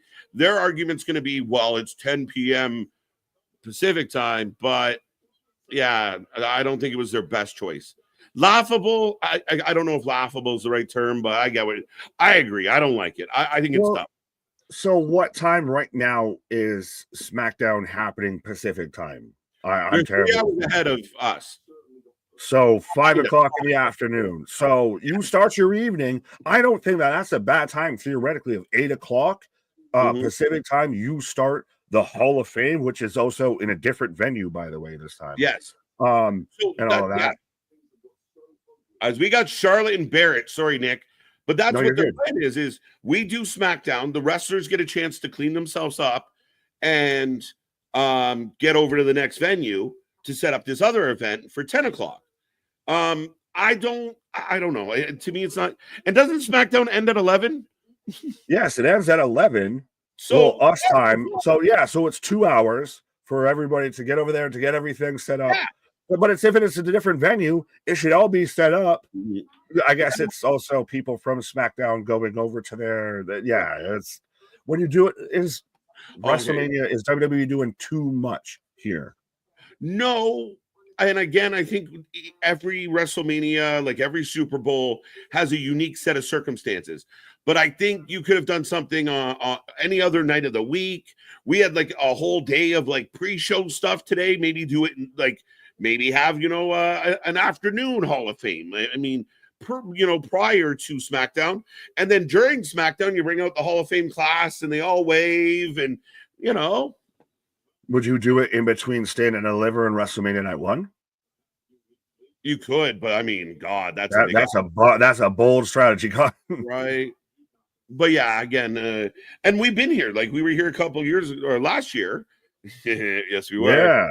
And even that was like late. It was on a after a show or whatever. That's why I apologize to Thunderbolt Ross, but that man was getting all of the fucking heat because Thunderbolt Patterson. What about Thunderbolt Ross? I don't give a shit. Thunderbolt Patterson, Thunderbolt Ross, Lakers are 5. All that. Nick just giving this man shit. Hall of Fame should be Thursday night. Ooh, we would have had a fifth show. But then again, yeah, but you're the Big Show. Do it. Yeah, well, Like, I would when you also see know, your like, schedule- respectfully, and I'll ask this of like when we're watching the Hall of Fame doing this, like, I don't want to be like half the other content. Oh, LA Knight Sorry. versus Solo tonight. No, you're good. Trust me, you might have saved me from myself. But now we're getting Solo LA tonight, which gives me hope that we're not getting LA Solo tomorrow. Yeah. She's been all over the place, though. Well, I saw a video of she pretty much took over, WWE World at one point to where she's up there standing on racks and they're chanting, "Mommy, mommy." She's out there throwing, TKO UFC interviewers in clover leaves. Right. Right. Hall of Fame is always before WrestleMania. Yes, that's fine, but it's more to me, it's the question of doing it when you're doing it, respectfully, of like half, like a good chunk of the rest of your audience is gonna just probably watch it tomorrow. Like I'll probably keep it a buck. I'll probably watch it when we're not here. When we're getting ready. Like, yeah, I'll watch it like in the middle of when we're between Stand and Deliver and night one is probably I'll just have it on the background type shit. Fair enough. I mean, again, and people are gonna. I mean, by the time we get to tomorrow morning, there will be enough clips of what was said, and there'll be the people crashing out by the jokes. And again, I mean, it is what it is. I mean, it's not like, to me, that's where we get into that minutia of like, who gives a fuck, really? I mean, I like it, but I'll catch the clips. I don't have to sit around for 3 hours of speeches. And Trips is my GOAT. So I love that he's going into the Hall of Fame, but I'm not gonna. I wish they were smarter about it, but I'm not gonna die on that hill. Boston, if you've seen the exclusive, the limited edition belts that they've done for Triple H going into the Hall of Fame, I want to know your thoughts because I feel like they're atrocious. There's one that's denim. That plays into him showing up with the denim and the leather and everything. Yes. But ladies and gentlemen, we are finally on a commercial. The show is rolling on. We got triple digits in the chat. We got triple digits on the likes. And we just hit another milestone. Help us hit more, folks, as we want to clip another one and another one and another one and another one. But the show rolls on. We got so much more coming your way. And it is a packed night. I hope everyone out there is feeling good. I shall return in a moment after these messages. Fair enough, my guy. As KJ's taking a pause for the cause. But yes, I'm in commercial break right now. Where was it? MDB. What do you have against denim? I don't have an issue with denim. Trust me, I gotta wear jeans to work every fucking day and everything. The Triple H Madison Square Garden leather under denim whole look and everything is iconic. I don't know if I want to pay probably hundreds, if not thousands of dollars for a denim championship belt. That's the thing. That's my opinion on that. Alan, what do you think about Chris Jericho return to a TV WrestleMania 41 tomorrow? No, Jericho's definitely not showing up at WrestleMania tomorrow, and I don't think to the whole Jericho going back to WWE thing, which is funny because the main person who's been talking about it is Meltzer, the main kind of source of AEW. But Jericho can say he'd be okay with going back to WWE. I don't know if they really exactly want him back. And if it would be anything, it would be probably just a Hall of Fame induction, and that's it. Jericho's going on tour with Fozzy right now, is what he's about to do. So that's why, thankfully, he's been kind of written off TV for a little bit. So maybe we're finally getting a reprieve. The light is breaking before the dawn. The brightest dawn breaks before the darkest night, or whatever the fuck the quote is, and everything like that. If we're actually getting, Jericho's gone away for a little bit, so we might actually get some good shit from Brian Keith and Big Bill and Ring of Honor and all of that. The curse has been lifted. Yes, Mega Fozzy. Boy, Fozzy's going to perform live at WrestleMania 41. Everyone thought it was Slayer, but it's going to be Fozzy. Well, the denim belt can go with all of your outfits. I'm not Canadian. I don't wear Canadian tuxedos. I'm not Bret Hart. No, that would go with none of my attire. I don't live in the early 2000s. But Maria coming out right now. Definitely got wings Saturday night and Snickers. The pizza sounds good, but super bloated. Fair enough, my guy. Actually, you can let us, well, I'll say let us know in the comments after this stream is done. Again, those who can hear my voice, hear our voice, all of that. Let us know in the comments after this stream is done. What is on your menu for WrestleMania weekend? Christ, whether you're there, whether you're here, whether you're over there, if you're watching with us, if you've got, if you're like Adam that's got, 17 screens set up so you can be watching it at every second you turn. What is on your WrestleMania menu? Like, what are you doing for your WrestleMania party? Because I want to know, because trust me, it's interesting. I've gone very like buffalo heavy. I got a buffalo chicken frozen pizza. I got some buffalo chicken. It might be snacking on before and during stream. Yeah, very, I guess, spice of life, my guy. Here, Rhea Ripley. Yes. Travis Scott, music of WrestleMania 41. Well, technically, the weekend's the theme for the fourth year in a row. I won't lie, I was jamming out to his theme for 40. I won't sacrifice. Earlier. There's a few WrestleMania themes that I still always kind of really like when it comes to WrestleMania season, I'll bop to. Like obviously, My Way by Limp Bizkit is the tried and true go-to. You think you're special, you do. But then there's the Green Light by Flo Rida and CeeLo. That was WrestleMania 30 in Orlando. Red light, green light. That one's a dope one. I always associate with WrestleMania season. And like I said, now just at this point, you listen to the weekend and you feel like it's WrestleMania all the time because he's always used as a goddamn theme. I'll let you know in the comments. There will be a lot of food and vitamins there. Just absolutely, Matt. Trust me. We've been strapping on. This is our Super Bowl as much as it's their Super Bowl. Well, and is this, as Rhea's talking right now, Rhea's kind of promo, is this the Super Bowl of wrestling? Or as I've seen people, some people say that it's the greatest convention of wrestling. Like it is the Comic-Con for wrestling fans.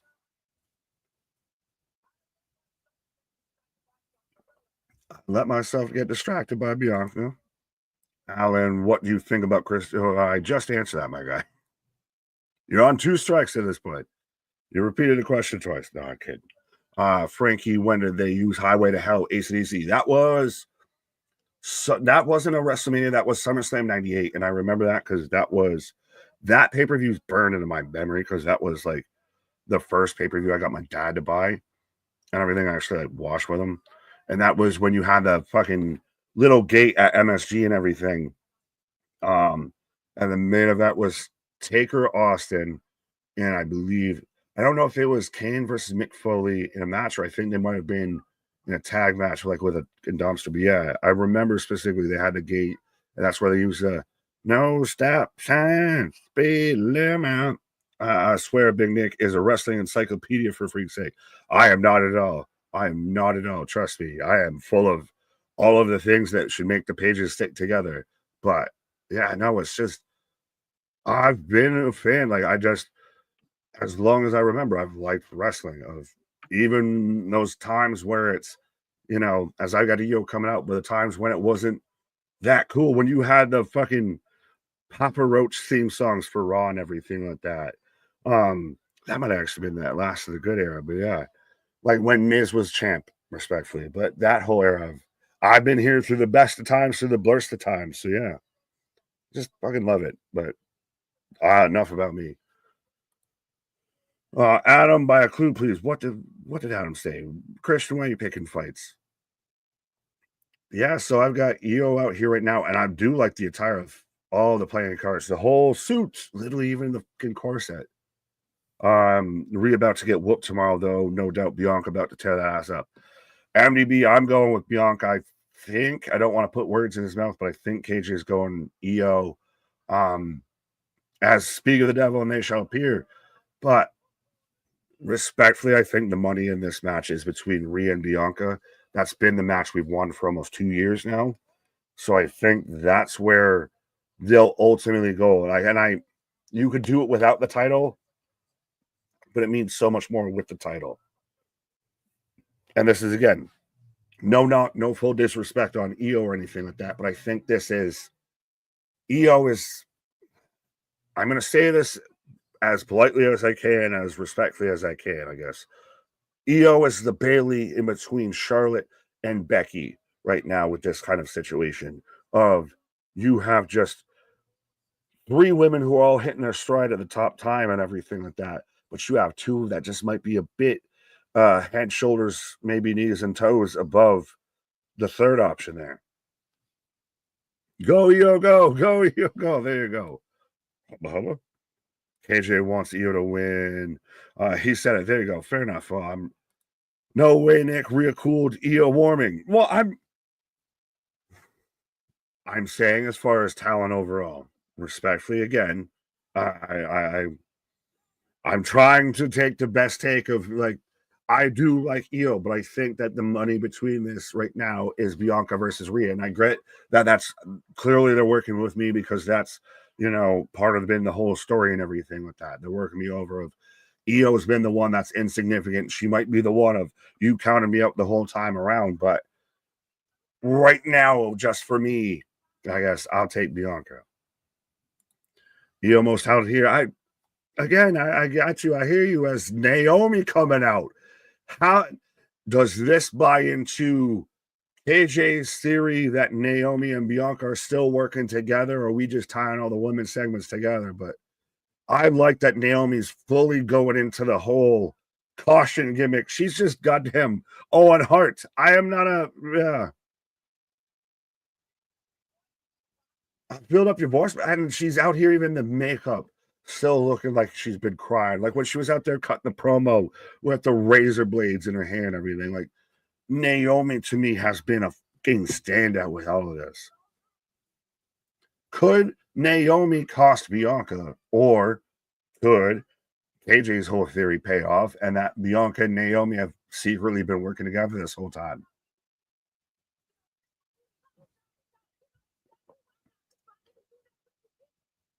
You know what you did? Is this where, though, where we're going to get a Jade Cargill spot again? Are we setting up towards Jade, potentially a Rhea, Jade, potentially a Bianca, what have you?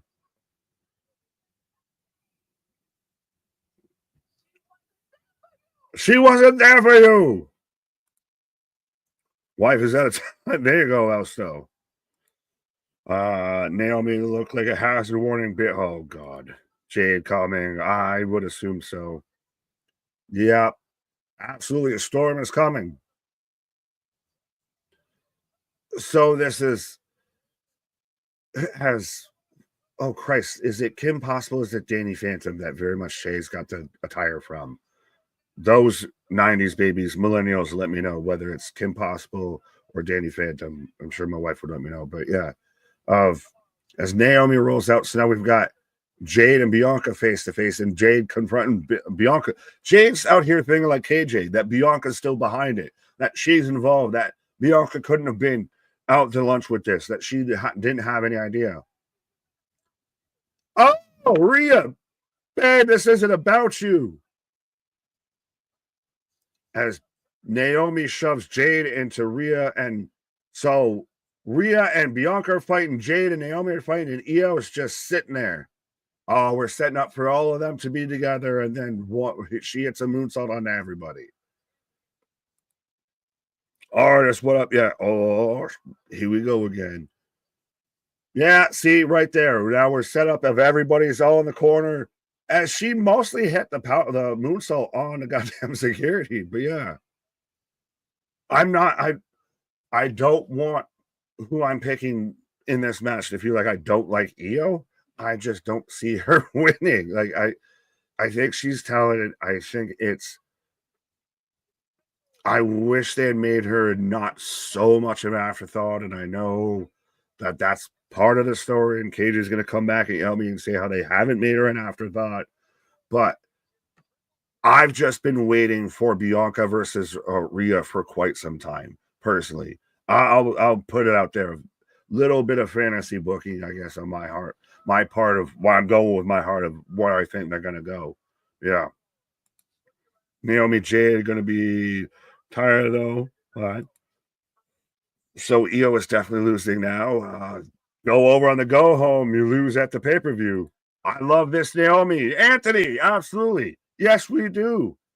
Oh, Dragon Lee and Phoenix. But yeah, I think, and this is why I think she wins at Mania. Again, hashtag early predictions, but I think Naomi wins at Mania because if she loses, you kill the story right out the gate. So Ray's talking about, why don't you face a real Lucha Libre at WrestleMania? So are we going to get a six-man tag match tonight? American Made versus kind of LWO of Dragon Lee, Fenix, and Rado Mysterio. So arguably three of your best luchadors right now in pro wrestling taking on American Made. I'm game. Absolutely, I'm game. Naomi's delivery has been on point. Yeah, she's very much she's fully embraced the character, and that's what I said for the longest time. She's enough. She's enough. Fire, artist. What up? What's fire? What? Oh, Naomi J gonna be fire though. Oh, all right. Fair enough. Now I put two and two together. It made sense. I somehow got 4 instead of 22. Yeah. As I've got Motor City Machine Guns coming out right now. So folks, let me know who you're taking for the SmackDown Tag Team Championships. Are you taking the Street Profits? Or are you taking Motor City Machine Guns? As already, I will say this. Granted, this is still just the first hour out of 3. So 1/3 of the way through here. The Go Home SmackDown has been better than the Go Home Monday Night Raw. I will say that. Spaz with a $2 super chat. American Made versus American Imports. Oh, you're not wrong. You're not wrong. Penta will take out Grande. Well, he's not in the match. It would be, well, he's going to pop up here and do that. But yeah, I don't know where you get those two crossing paths. But I'm in commercial break. But the Motor City Machine Guns for the win. Rey Mysterio and his adopted sons. Well, Rey Mysterio and respectfully his replacements. Let's be honest. Of as much as we all know it, see it, acknowledge it, Dragon Lee was halfway kind of brought in to be the next big luchador that Rey was. And then Dragon Lee, they exactly haven't, I won't say he hasn't fully hit it yet or whatever, but then they turn around and bring in Phoenix. Is that the case? If it's Rey and his replacements, I'm going to say Street Profits, you can call it that. At Nick dishing in the free samples, fair enough. I mean, you do you. Appetizer for you. Street Profits. Yeah, I think very much tag titles stay where they are at. That's the thing is I'm a fan of what the Street Profits are doing right now with the SmackDown tag titles of what they were even doing building up into it and everything. We've wanted them to be champion, wanted them to be towards the front for a while. There was the talk for a minute that we thought that they might have gone Ford and Dawkins. They kind of split and they would have just pushed Ford instead. But seeing them now they kind of were supposed to start off as a heel, but we all just like them so much that they're still kind of a baby face. I would have liked to have seen them have the bigger moment. And I get New Day. The New Day to me has just been, it went flat. It turned, that had too long from when it started to where it is now. But as we go literally right back to commercial. So this is the only thing that I question at times of when it goes from no commercials to straight back to all the commercials. Christian, Nick, I'll say it again. It's free samples night. We already gotten free samples of Andrade, Americano, and Rhea Ripley. Okay, fair enough. All right, so I guess more of what you were saying. I thought you were out there, you know, you were out there on the Vegas buffet and everything, dishing out them trays. But Anthony, why do I now think Bianca was involved again? I don't know. I love this feud because KJ has poisoned your mind of and chat. You can let me know of. Do you think that now because of you had the conversation with Bianca and Jade that she's now that it was Bianca was involved all the time all along, that she couldn't have been that clueless to it, that she had to know something was up, that she's the Triple H to Naomi's Rikishi. I'll put it that way. And that holy shit, that would be apropos. Seeing how, speaking of apropos or chapeaus or all the pose, but Raven Nevermore, Poe, let's go. yeah, but how do you feel now, especially about that it's going to be Bianca still involved? There's so much to unpack. I went on a little break there, and there's so much to kind of get into. First and foremost, EO has been perfect in this booking, and EO is super over with the fans, and they love EO. Other people might feel differently, but EO is a star. She dominated NXT. I still sticking with EO. I can't give her up. It's like Anthony and Naomi. EO's my Naomi. But ultimately, to kind of put all the women together and kind of have that moment, I still think we might actually get a tag match tonight. But you saw like the bump into the bump into the bump. I've been saying Bianca might somehow, but she seems mad at Bianca at the moment. So I'm not convinced that my theory is even like, I know we wondered how they pull her back in, but it feels like she's there, and who knows? Right. Who you calling a Poe? Right. But yeah, I think it's one of those, it's simple, dramatic in TV writing type of shit of, even though I'm clearly it was so and so that betrayed me, but you were friends with so and so, so I've got to hang it on a little bit here of you telling me you didn't know it could have been you. It's the cliffhanger that will never be there. I think it's just let Naomi be heel Naomi. This is what I like She that will she's be. gone into the caution gimmick and everything. She's out there, Owen Hart, and then I think that, and we talked about this of that if she has to win at WrestleMania, because if she loses to Jade, that whole shit's dead. I did agree with that. I think Anthony agreed with that too, that this one's a tough one to call because if Jade gets the revenge, and that's where I think, how do you Jade take an L and look okay? Bianca Belair. That's how. As we get a little clip into WWE World, folks, we are rolling on. Don't forget, we are back tomorrow at noon. Looking forward to this. But yeah, I mean, I love Bianca. I love what Naomi's doing right now. I love the look. I love the vibe. I love the attitude. She's cutting good promos for the first time in her career, in my humble opinion. She's not a good promo, usually. Well, but does as we also had it announced that we're gonna get Ray and the backup singers versus American Made. Yeah, I'm gonna keep celebrating and keep celebrating and keep celebrating anything Americano does. This whole Chad Gable Americano thing, I'm gonna bolster it as long as people are crying about it. Why did we get so mad about this, but we didn't get mad when Angle did it, when Edge did it as the Conquistadors and everything, when Hogan did it, Christ, like that's the thing is, well, we have one Cena, goddamn it, but that's fine. But we can't have El Grande Americano. Yeah, and here comes Street Profits with their new entrance. Bianca is low key my Naomi. I will say Bianca is the best athlete in the women's division of all of wrestling. Like, she is phenomenal. She brings everything to the table that you need a superstar to have. She is excellent. Will you, though, at least admit, as we do have the Street Profits coming out, and I love the attire and everything like that, I'm very much even becoming a bigger fan of the Street Profits if that's possible. But do you not think that Bianca and Rhea's like kind of the money matchup out of this women's division right now? I don't. And I think they've played really well into the idea that like EO does, like to certain people out there or to the fan base at large, EO is the small fish in the big pond compared to those two. But then at every turn, EO kind of has her moment. I think Io's a superstar. I love Io. I understand, but I kind of want this run for Io to continue. And maybe that's why the triple threat can help that. But I don't know. I mean, I get it, name value, but I do feel like Rhea's cooled off from the height of her popularity. And I think Io's on her way up. Well, and do you think it was interesting to see Jade and Rhea kind of have, even for a split second, have that kind of face to face? Yeah, two powerhouses. Right? I think the power might have gone on and out in one house, but yeah.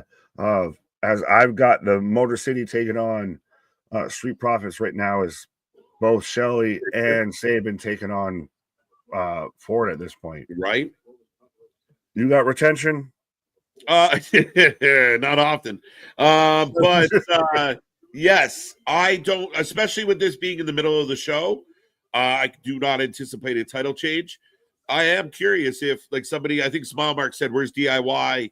We'll see. We just because we haven't seen them yet, you haven't really had a chance to see them yet. Right. Well, I'm gonna go see if I can see them for a minute, so you cannot see me for a minute. There you go, Nick running off on his paws and rolling along. Right now, we got Montez in control, folks.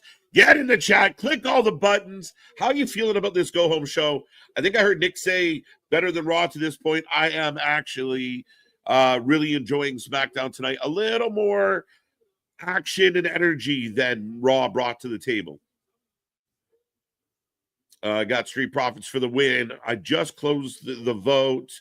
We're looking at 64% Street Profits, 25% MCMG, 10% getting nobody. So I'm kind of leaning a little bit to the nobody of this could end strange, but we will see how this all works out. All four men in the ring right now, by the way.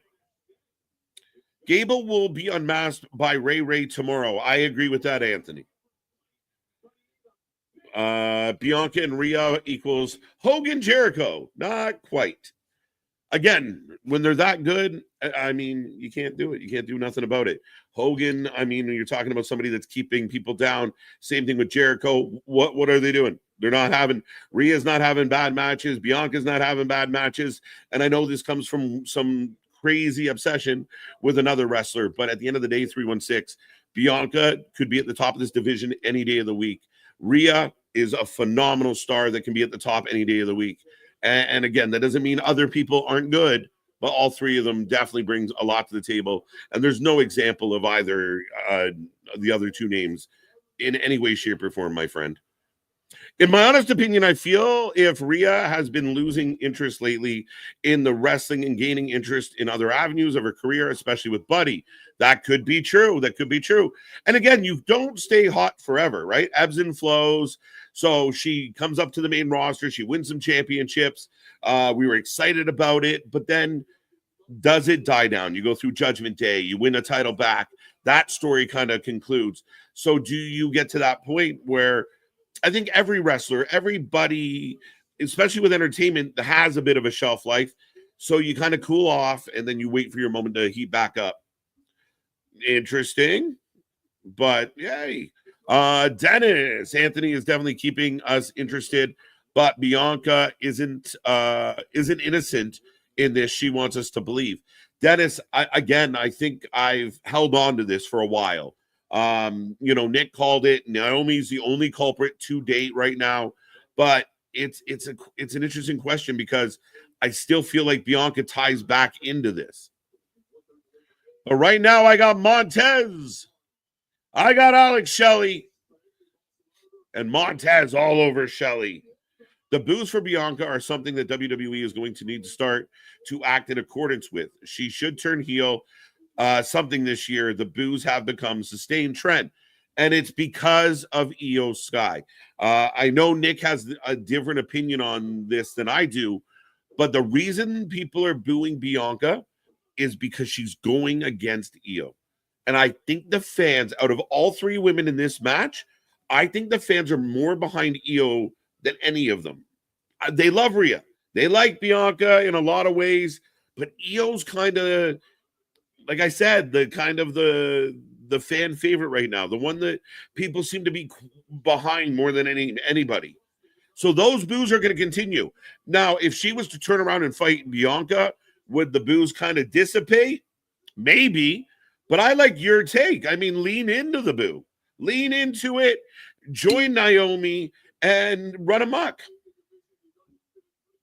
Do you see maybe EO pull a surprise heel turn tonight? No, I do not. What up, Jake? How you doing? How you doing? Do we see TNA Wrestling World Heavyweight Champion Joe Henry at WWE Wrestlemania? I don't think so. I don't think so, Michael. I don't know where the spot would be for Joe. I love Joe, but I don't see where it makes sense. What up, SP for the win. SP for the win. I'm on commercial. Right now, I have the match rolling on. I have Montez still in the ring with Shelly. Shelly getting the hot tag, though. Here comes Sabin. He had the mask. Interesting. Let's not forget that Rhea also suffered a couple pretty major injuries in the last couple years, so that plays into it as well. Absolutely. Wear and tear is a big factor. And I think that's also important why we kind of cycle through the talent. Like, you have those ebbs and flows. If you're always running full speed, it wears you down, right? But you take a little bit of time, you step back, you don't wrestle as much. You're in a mid role, an upper middle card role, and you let someone else carry that ball for a while. Liv has grown into becoming a really good TV wrestler. Her as a tag champ is an excuse to get her in the fun 10 to 12 minute tags. Liv, Raquel should win, in my opinion. Liv and Raquel are going to win. I don't see a world where they don't. I mean, anything could happen. I get it. Liv's great.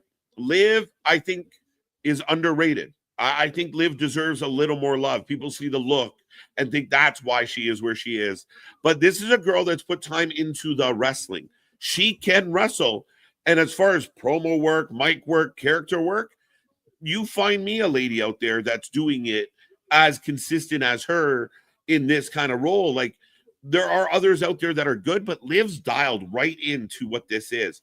Her with Raquel, the Shawn Michaels, Diesel vibe, it works for me all across the board, ABJ. Oh, two count on Sabin. Getting the kick out. The Cena heel turn is not the greatest in wrestling. Hogan still has that distinction because he hasn't wrestled, unlike Hogan, who caused chaos with NWO. Anthony, it's so neck and neck. And I think generation, like, to my generation, that Hogan turn's never going to be beat. To the younger generation, they're probably going to go with that. Recency bias plays into it. But ultimately, epic turns, I would agree, though, in the sense of Cena being in and out has hurt it. Like, not hurt it. Yeah, maybe hurt it a little. Like, pulled it back a little. I think Randy Orton could find out who his opponent is tonight on SmackDown or WrestleMania 41. Either way works. If I had to vote, Damien, I'd say have Randy come out at WrestleMania 41, stand in the ring, have the surprise pop. It all depends on who he's fighting, though. Montez up and over, everybody down. Bianca boos are mixed because the doubt of her involvement with Naomi. That could be part of it. But again, we got, again, the match is thrown out. Someone said, where is DIY? Found them. As DIY grabbing the titles and laying waste to everybody. Has anyone seen Suits LA yet? I have not. As a fan of Suits, wherever they used to be, Chicago. But yeah, is it good? I'm ready for Roxanne on the main roster. The Roxanne story is interesting. And sooner than later, though, she is the prodigy. I love it. I am a few weeks behind, though. Oh, there you go for MDB. Liv low-key looks like that's not very nice. She looks gorgeous. But we got Chelsea and Hervis. The travesty.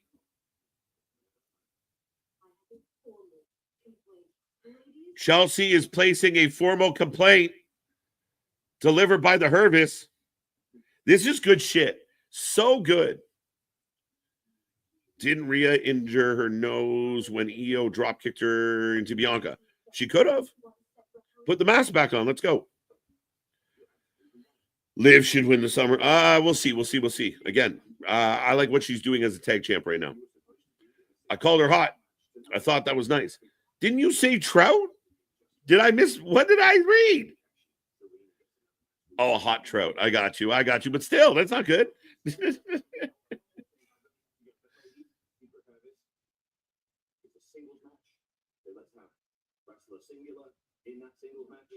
Wait a minute.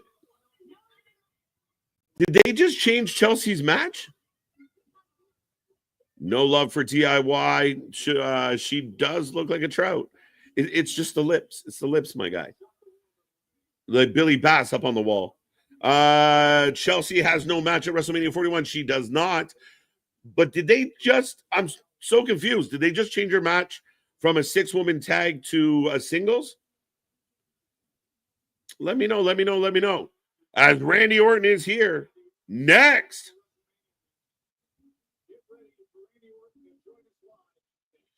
Did they change her match? Yeah, right. I'm with you. That's a Bass. Big Billy Bass. Let's go. Hey, be nice. Chelsea got robbed. Well, we don't know yet. Someone has to fill me in on what just happened. Chelsea was complaining to Aldis. Now, again, from my understanding, it was supposed to be a 6-woman tag. But now he said it's a singles match, and he doesn't want the Hervis out at ringside. We'll see. The night's not over yet, folks. We'll see how this impacts WrestleMania. Kind of missed the Bayley ding-dong gimmick. That's funny. I was talking about that today, Frankie. She was good like that, and she can always go heel. Maybe she goes heel and takes the belt off Lyra at some point. I don't know. Title rematch. So why not do that to Damn it. Instantly. You could have done it tomorrow. Take me to the river. Okay. But we are on a commercial break, folks. I will take this moment to remind everybody out there, we are live tomorrow, 10 plus hours. We will be here for the Mania Marathon as we cover it all. Start at noon. We are here for Stand and Deliver, kicking off the festivities. We're going to stick around. We're not going to leave. We're going to hang out. We're going to play some games. We got to sing along. There's so much we're going to do. And then we're going to break down night one, and we're going to get into night one. We are not leaving till the action stops. We're here all day long, 10 plus hours, and then come back and hit it again the next afternoon. A whole bunch of hours to put in, almost 20 hours, if not over 20 hours in 2 days. We did 6 hours last night. We're going to do 4 hours tonight. So much to talk about, so much to get into. Like, share, subscribe. Help us blow this weekend up. I want to have an insane weekend here on the channel. We appreciate over 100 people being with us right now. But again, like, share, subscribe. Tell everybody you know. Pop in on the weekend. If you bump into a street, take their phone. Just subscribe. Do all you can do. We want to blow this one up. We just hit 6.8K subscribers, and we're grinding towards 10. A sing-along? I don't do sing-along. There you go. Well, we wouldn't know, Mega. So if you choose not to participate, you're only going to hurt Anthony's feelings. So, get in there. Get in there. As a wise host once said, they got to give the people in the building. Yeah, shut up. Yeah, no, I mean, that is the fact of it, right? You really do have to. You have people at T-Mobile tonight that paid money to be there. So you can't just do nothing. Street Profits. And again, it wasn't a big match. There was no title change. Does this lead to a match added to WrestleMania? I don't think so. But the tag team division's warming up for sure. KJ, do you think Bayley is potentially taking Becky's place with Lyra stuff? Could be. I smell TLC coming. Let's go. I'm in. Do it. Do it, Bruiser. No wonder she's not headlining WrestleMania 41 because she has gotten thrown into a dumpster. That, I mean, again, it's a tough one. I understand people want everybody to be on these shows, but not everybody can be on these shows. As I got Cardi B. I don't know if I come back on everyone being on these shows or in a dumpster, but yeah. You came back on Cardi B. Pause. Well, that I don't. Again, I don't know if everybody's been in it or a dumpster. Well played, sir. Let's go. Yeah, touche, Tabernacle. Well, that was really well done. I smell TLC. Randy Orton up next. Yes, he is. Randy Orton in the building next, folks. What will happen? Right. And they're saving Cody and John. SummerSlam is hosted by Cardi B in New Jersey. Sorry, that was such a hard thing to even get through. My voice didn't want to say it out loud. I'll take Cardi B though over Sexy Red. At least we've moved it on up to the east side of the block. Tyrell saying this is going to be a boring WrestleMania. Tyrell, I mean, we talked about this a lot earlier in the show. Wait, Nick Aldis been stopped with the belts, caught red-handed. Give them back. There's the Prophet. Now, this could be to where you set up a match or a multi-person match, what have you, at Mania. Guns are here. Guns are here. Enough. All this. Enough. Do it. Triple threat ladder match. Ladder. Sick of deal with this. These belts are getting hung above. Yes. In a TLC match. Holy sugar honey iced tea. The night before WrestleMania, how do we be? We got a TLC. 1, 2, 3. Why didn't Nick say when? Fuck. Shut. God damn it. Why did you have to mention that? He walked away and I'm like, when? Tonight? Tomorrow? Next week? Please. Backlash? Do it.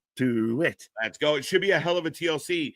MCMG, DIY, and the Profits. Man, you're looking for some big spots out of TLC.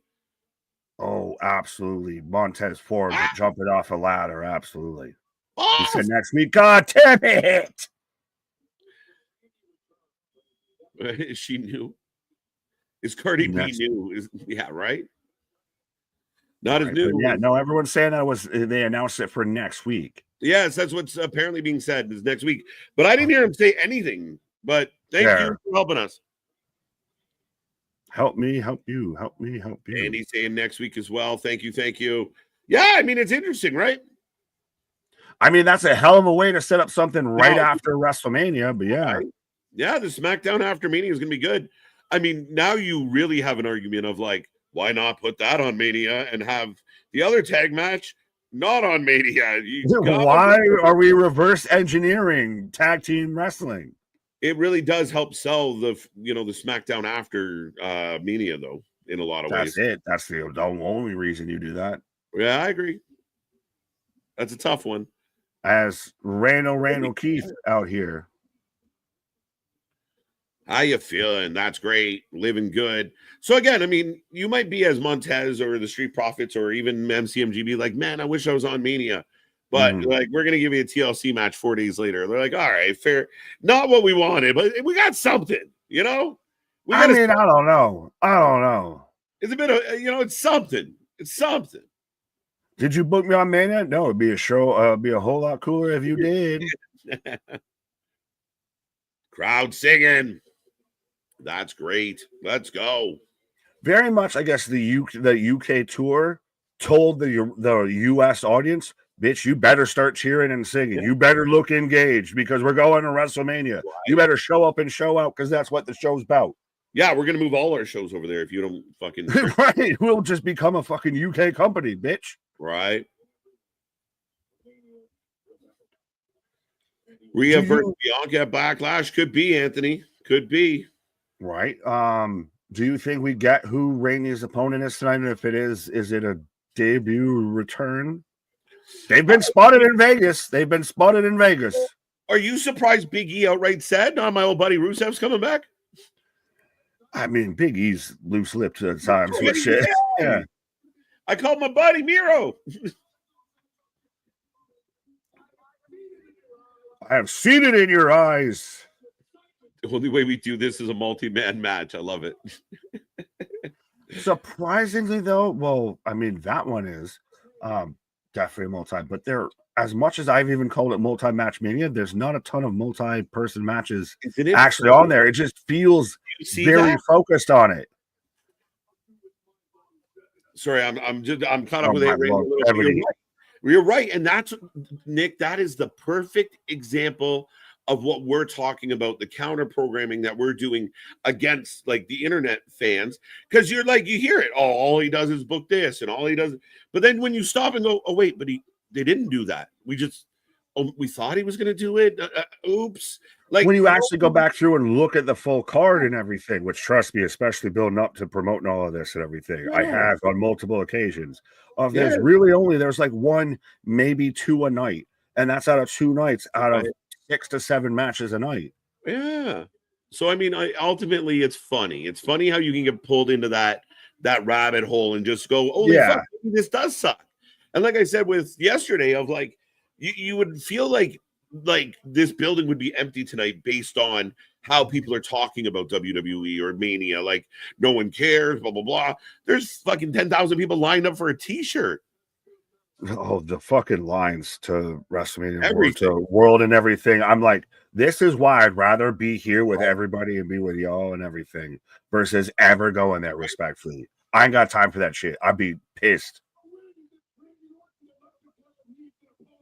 Yo, Randy Orton set opponent for Wrestlemania. He fucking does intense, insane, so good.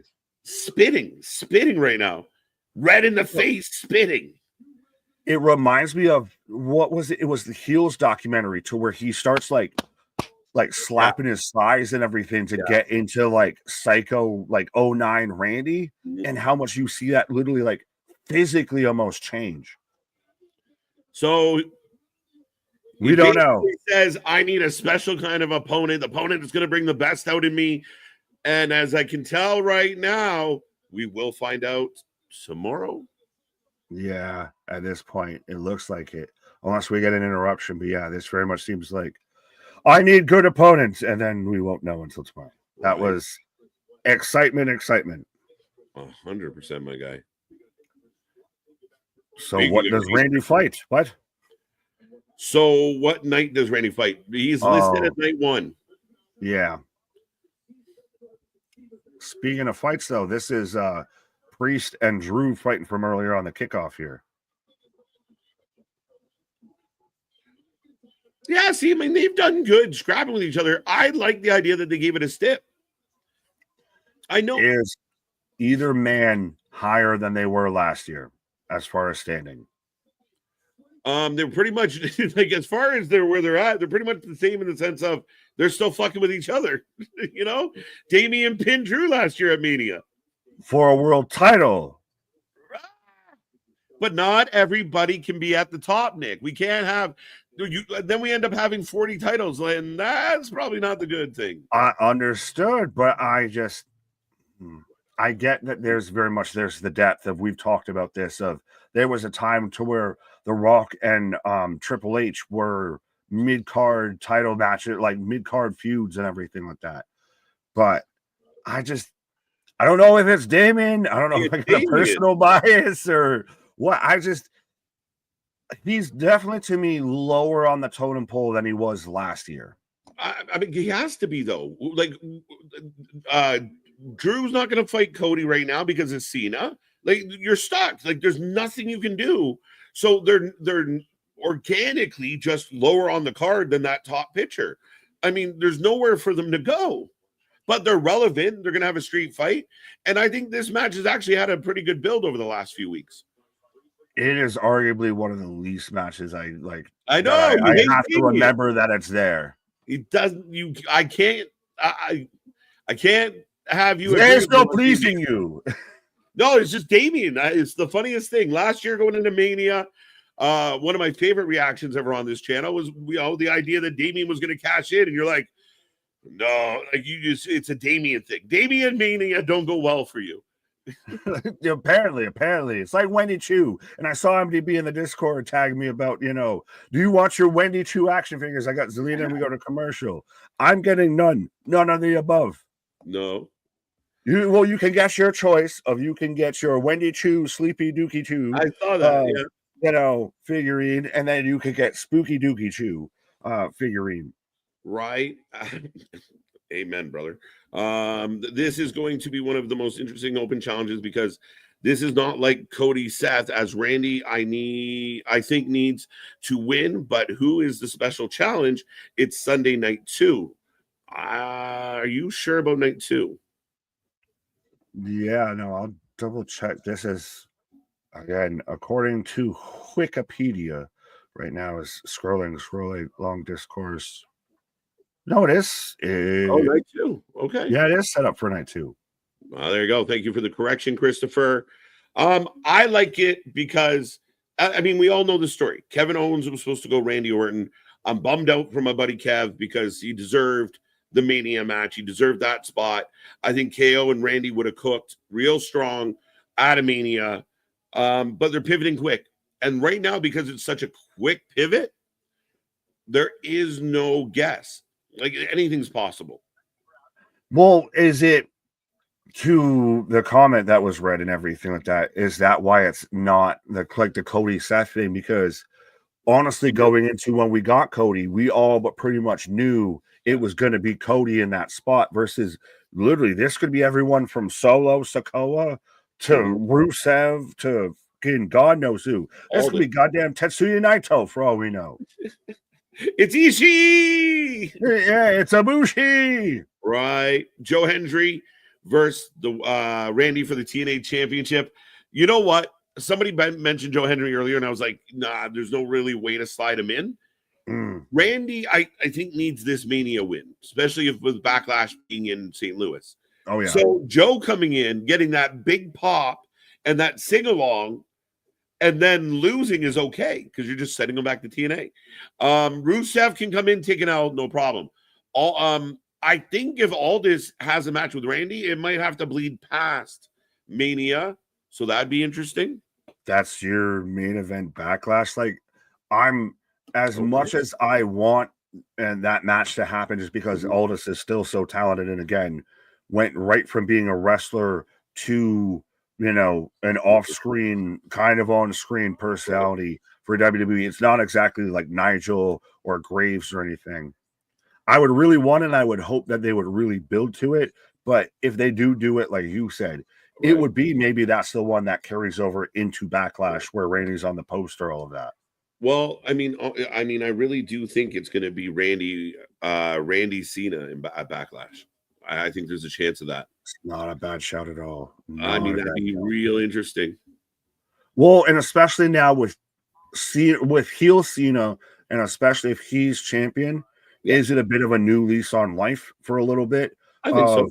It's not so much Cena, like I think it was Hunter that talked about it with pitching the idea of the heel turn to Cena. He's like, I could have gone through and just phoned it in and just played my greatest hits and everything. Now this might be the greatest hits, but just all the albums, as we're getting all the spooky video net.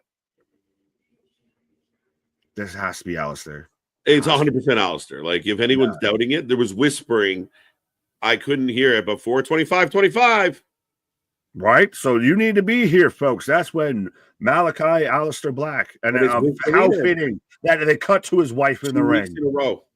2 weeks in a row. That is what happened. Just saying. Funny coincidence, right? All right. If Jews knows, you knows. Selena Vega. And I like that if you don't, it's one of those that if you don't schnoz, it still works. It still doesn't it doesn't take away. There was whispering, there was candles. My God, if that's not Malachi Black's gonna have some copyright infringement issues. It's very Malachi Black. But here comes Chelsea. So Nick, this match switched. Yeah, well, I heard you talk about this when I was on the pause, but yeah, it went from a 6-woman tag match to a singles match. Is this, like you said, if this we're gonna get our, close enough to WrestleMania match, but not WrestleMania match? Maybe. I mean, I again, it's we all love Chelsea. I think what she's doing with this situation right now, is absolutely great, but I'm surprised. I mean, this is what's advertised. You see it on our screen between us, right? right? Betwixt Like us. now, I know they tied it in. Like Chelsea was complaining, so all this kind of gave her the old "haha, I got you." Is this though more of a knock on Catanzaro and Carter of, again, the only actual women's tag team that's been established for a minute, again, was advertised, no longer will be here, was in the gauntlet match last week, was quickly dispatched, all of that. Right? Like I mean, it's a good question. Thank God it's not Solo. I mean, we can't rule him out yet, but I don't think it is. Yeah, we can't confirm or deny if it's going to be Solo Sikoa. Yeah, I mean, I was disappointed last week when I thought that's what they were leading to. Maybe they just teased it to see what the reaction was. Well, and I think the biggest thing of what made it so disappointing is because you almost were teasing that Aldous thing beforehand. Like that's the thing is we've both kind of wanted that Aldous bit for a minute of just to see Aldous in the ring, whether it be versus this versus that. Right. Christ, him versus Cody again, 10 pounds of gold, run it back. But you teased Aldous versus Randy and then cut to Randy versus Solo. And that's just because Solo should be fighting Jacob. Randy should be, if not Kevin, he should be above that. Hey, the Canadians out there saluting. I like it. No, I completely agree with you. I mean, ultimately, the tease, like even Randy taking pot shot at Mickey, like you don't do that if you're gonna fight Solo. Right? Yeah. That's why I'm still holding out hope. And maybe is that a WrestleMania moment to where you announce that Nick Aldis is the one that's going to take on Randy Orton? Of you save that moment close to the vest, and that's when you announce that. Aldis comes out and says, "Listen, man, nobody wants to go you." And then Randy gets mad and goes to hit an RKO, and Aldis pushes him off. And next thing goes, takes the jacket off, goes, "Let's do this." I'm sick of your shit. Now, Randy, you will have an opponent tonight, but you'll be going one-on-one with the Nick Aldis walks down the ramp Sunday. Yeah, I mean, I love the idea. I'm a big Aldis fan. 100%. And he's the guy that he didn't hang it up before he took the GM spot. Like he was still actively wrestling. Yeah.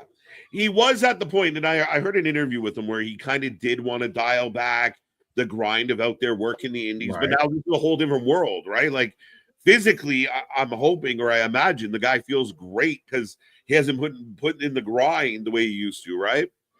So absolutely. I mean, again, he's phenomenal shape. So let's hope we do get that at some point. Right. And well, you mentioned I do think that big boot from Chelsea to Zelina, that would be something that very much would carry over into, say, a Backlash. Like that already becomes a marquee match for Backlash. That's already a selling point, despite anything else you want to do that fall out for Mania. Randy gets a match with Cena in St. Louis. Cena's the heel. The fans are dying for Randy to beat Cena, and then Aldis screws Randy. The crowd's pissed. And you get to bleed that out into the next run into whatever comes after Backlash. Off top of my head, I don't got it. But I think there's something there. There really is something there. Then you have the heel manager picking on everyone loves Randy right now. Randy's at that happy-go-lucky phase of his career. Can we book Randy to be Cena's last opponent? That might be the thing. Hey. Yeah, what the fuck? Vega wins. So we're going to get a match between Vega and Green for the belt. I heard that was for the belt. Okay. I was like, was that for the belt? No. I thought it was non-title. Are we sure? Yes. Yeah, she would have had the belt by now. Yeah, they didn't give her the belt. Yeah, no, I was like, but no, that's surprising because I was like, well, again, Chelsea's going to lose every goddamn match until it's a title match. But yeah. Yeah. My God, Chelsea Green is cute. She's killing it. And she has such a great attitude, man. Like, you listen to her interviews of like, you give me 20 seconds, I'm going to make it the best damn 20 seconds I got. It is so fitting and perfect that she's with Matt Cardona because I've never seen two human beings that almost might be the same species. Yeah. Might be the exact same person, just in the opposite Literally, side. just the male and female version of each other just met. Right. Well, and it seems very much like they're ending the show tonight now. I thought they were going to start it with the commercial free. It makes sense. They did that with the Battle Royal and everything. Very much, I think it's a smart play. If you're not going to start it, you end it with Cena, Cody. So your final send home moment, literally to the night before, is the back and forth between John Cena and Cody. Yeah, and I feel like it should be, you know, like I think it's perfect. Like the last thing we see tonight will be the last thing we see on Sunday. Makes sense. Right. Makes sense. It's got a feel to it, Nick. Facts. Boston saying, I thought 2 nights of SummerSlam didn't start until 2026. Is it this one? Yeah. Is it not? Okay. I was asking, confirming, or Is this the the most I saw? Remember, I got all thrown off because Cardi B's hosting it, and it's 2-day combo. There we go. 2-day combo tickets for SummerSlam, MetLife Stadium, New Jersey, on sale. Dun dun dun. I mean, it is still WrestleMania, but if you can have an event even halfway the caliber of what you have with WrestleMania on your, like, say, just your big fours, your Rumbles, your SummerSlams, all of that, right? Then might as well. I mean, fuck it, just go to 2. If there's a demand, then the supply will be met, type of shit. Yeah, I mean, again, for us, I mean, we, doing this, we're always amped for like the Mania marathon. If we got 4 marathons a year, man, they're trying to kill us with all this wrestling. This is why we play the game. Endurance. We got to build up our endurance, my guy. Right. Everything else is just practice. We're not talking about a game. Not a game. We're talking about practice.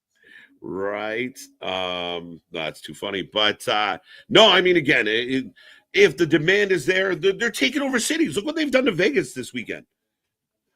Now, granted, the ticket price is a mighty high, but yeah. It's, again, as they have to, kind of review their business model as they go. As long as they're blowing out and selling out, the tickets are going to be what the tickets are. That's the hard part as fans. We want to go, but if they do price too many people out, they might have to reconsider. But right now, like, the people are, but I mean, they're selling out everything. Well, here's the hard part with fans of that you just kind of said there, of realistically, you speak more with your wallet than you do with a tweet. Yes. That's what it is. Of you speak more with where you spend your money, where you spend your time, where you spend revenue that you, like, an asset that you can't fully cash in. Like, what your money is, what you're paying for a ticket and everything, versus I'm going to tweet about it. You can send 75 tweets. That don't mean shit to when 75 people are buying tickets at God knows what price and everything. Right. I mean, again, it's tough. I mean, it's the same thing with concerts. It's, with everything in this world right now, it's super expensive.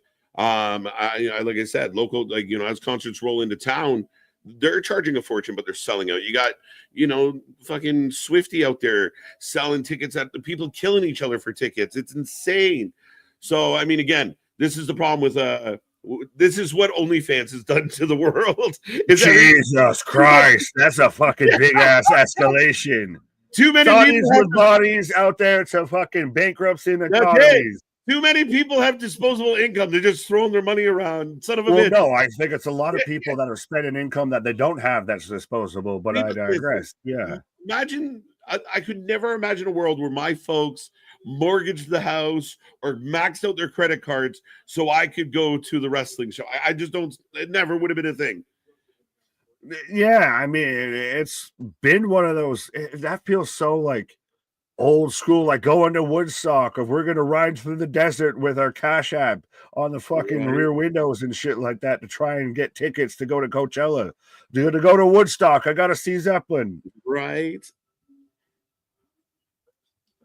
So now we're getting the replay for I was right. WrestleMania 25. Yeah, you were.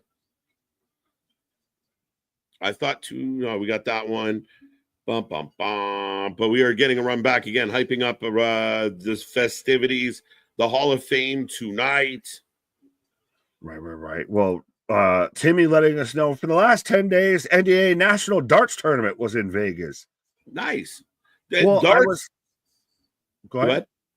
I was gonna say of how that like the venue for the T-Mobile is very much going to be on like high alert here because they've got Smackdown tonight, they've got the Golden Knights playing, they've Yeah. got I don't know if it's the Hall of Fame or the roast that's happening there as well, and then they turn around and go back to there for, I don't know if they're going there for Raw or at least for NXT. So like literally in the next like 4 days they're going to have like all the events.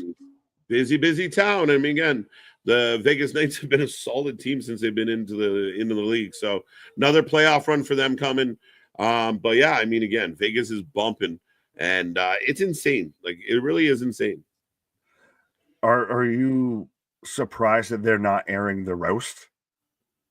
It's got to be aired somewhere, no? It's on a delay. They're gonna have it, and then they will heavily edit it, and then you can watch what they've edited. I think that's smart from their standpoint, honestly, because I know when you and I first talked about it, and I said, listen, they're not going to let these guys, run too far. They have sponsors and fans to speak to. So yeah, delayed, edit it, because if they go into some territories of discussion, it's not going to be good for this company. So they're at least smart enough to know not go straight live. This isn't Tom Brady. You can't cancel Tom Brady at this point, but the WWE Hitler said one line on commentary and offended a whole fucking generation, it seems. Right? The roaster said something roasting? Oh my God. Jeffrey Ross, my heart died. My heart beats still. They play at Westgate. What's up? Who plays at Westgate? Oh, we're talking darts. Have you ever seen the pro darts? Like it feels like wrestling. I just see the clips where they're like, I just see clips sort of be like someone and it'll be like super close. They hit like the triple 20 and be like, yeah, it's like to me, it's like golf of just everyone's super quiet for some shit. Yeah, and then just pops off. Yeah, no, it's cool. But no, they definitely go super quiet for that. But they have pyro and entrances, and some guys got mohawks, and they have their little costumes. Oh, there was one guy that went hard in the paint with being a personality in professional bowling. I remember bowling. Yes. Bowling. Oh, what's that? Oh, that classic clip. What is that? Who goes the dynamite? It was and yeah. Who do you think you are? That's who it was. Oh yeah, Peter Weber. That's what I'm talking about. The man went hard in the paint with fucking bowling. Yeah. Who do you think you are? I am who I thought they were. I got half the brain that you do. Right. Hashtag bowling. Bowling. Glenn, how you doing? How you doing? The title of titles. So I like this though. So the big kind of promo-y segments that we've had so far tonight were Seth, who can talk, and now LA, who can talk. Yeah. Okay. Unless he's going to have a match, I don't know if I'd have him come out in his gear. He's going to fight Solo, I thought. Who? LA is going to fight Solo. Oh, yeah. Fuck tonight. Yeah. Maybe I'll do that later. I'm talking about guarantees. Who do you think you are? I am. Dude, the finger pointing and shit, like Shooter McGavin, just. Yeah. I have money on Rusev. Are you still? Again, I mean, it'd be really interesting. It won't be Aleister Black, though. No, that ship is not even headed to port. Randy, in the ring, lights go out, come on, he kicks him in the head and leaves. Black Mass. 1, 2, 3, we're done. Right. All right, folks. Here comes Solo Sikoa. Who you taking? As LA jumpstarts him? Right. We got LA versus the Sycamore. Yeah. Do we get a Tonga Loa return tonight? I don't know his torn bicep track record. I'm not sure either. I mean, I was under the impression he was either healed or very close to healed at this time. So Tonga will be back. I know we like to poke fun at poor Tonga, but he will be back and he will help, and he is good. Well, he might help someone. It is whose side is he on? It might be the wrong team he helps. But Right. Well, we already saw Tonga get taken Yeah. out with his hand getting smashed to the garage door, which again, that's up there with like that, like the paper cuts or anything when it comes to watching like deathmatch wrestling. Of like, I know what that feels like, respectfully. Like everyone, whether you've been a kid or something, you've had that stupid ass moment where you get your hand and it gets the car door closed on it, type of shit. So you know how much that fucking sucks. Right. Yeah, no, that cringe of the no. We saw it last night with the staple spot of like, no. Yeah. It's that little thing, like the paper cuts, like you leave my tongue alone. Well, had a man staple his tongue to a goddamn door. It didn't feel good at all. I expect Solo to screw up and accidentally cost Jacob the match against LA Knight. Well, we'll see if this very much could be a case of Jacob shows up tonight and costs Solo in a way, and then tomorrow Solo gets revenge, and Jacob does not get that belt from LA Knight. Be interesting, well, because we haven't seen Solo at all tonight, or Jacob at all tonight. Even when we ended up with the Tama getting attacked, when we thought he was going to the side of I forgot to open the door for Jacob, and he's just grabbing something, and then that gets jumped. So we haven't seen Jacob at all. No. And that again with this, we always saw this group together. So it's been the last 2 weeks now where we're getting extended time where we're not seeing them together. Yeah, they're fractured butthole. Ouch. That's how you get a bloodline. Right. LA Knight at WrestleMania, really hoping we get the best out of Fatu. Certainly deserves to win the belt. I just hope for a really good match. I mean, I'm a fan of LA. Jacob's a beast. And again, there will be a storyline to this because it's going to be very interesting how this plays out. There's a lot of the stuff towards the main events and everything that I'm really excited about. I'm really hoping some of the mid stuff, like in LA Jacob, like a Ray versus El Grande, even really delivers and everything, and like really shows out, because that'll really help move everything along and help with that vibe feel. Because if you have that like kind of dead spot in the middle, that pothole, it never really works out too well. Right. Yeah, I mean, again, I have a lot of optimism, and I think there's varying degrees of excitement for each match. I like the fact that they booked Jacob in LA, because I think a lot of us have seen what Jacob's doing, and he's kind of undeniable to an extent.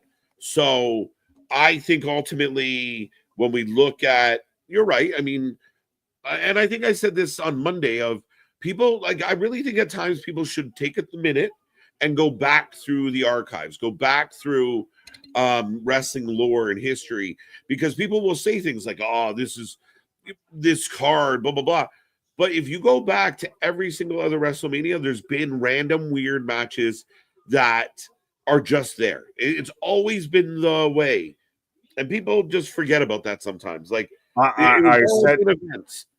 Well, and I said this, I think, on Monday, even I know we both talked about this of, comparing the build of, even people are much happier with the result of what WrestleMania 40 was than they were going into it. Right.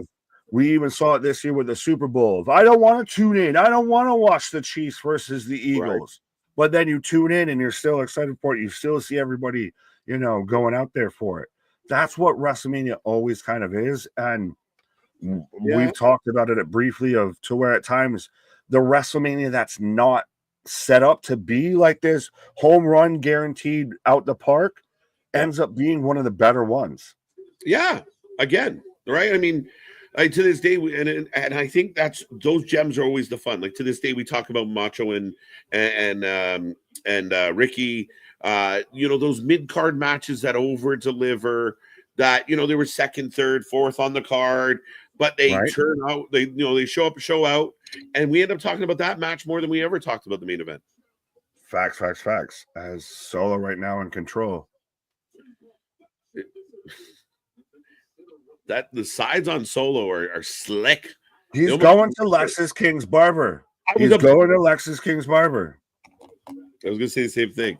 Like, who is like AI painting these wrestlers' heads? Well, what's the Wesley Snipes movie? It's Wesley Snipes and Sylvester Stallone. Demolition Man, buddy. Yes, that's 100%. This is what Solo has. Is he's got the Wesley Snipes? That's my guy right there. He doesn't know how to use the shells. Oh, that's wicked. Old. Yeah. Who's eating either Snickers Cruncher or Snickers Marathon? What is Snickers Marathon? Well, I've never been a. Have you been a Snickers fan, my guy? I guess I love Snickers. I don't know. This is gonna sound perverted as fuck. I don't like nuts in my mouth, but yeah. You what? You don't like? I said I don't like nuts in my mouth. You're making me repeat this shit. Pardon? Yeah. What? I mean, I'm a Milky Way guy. Big clothesline by LA. Kick to the gut, DDT.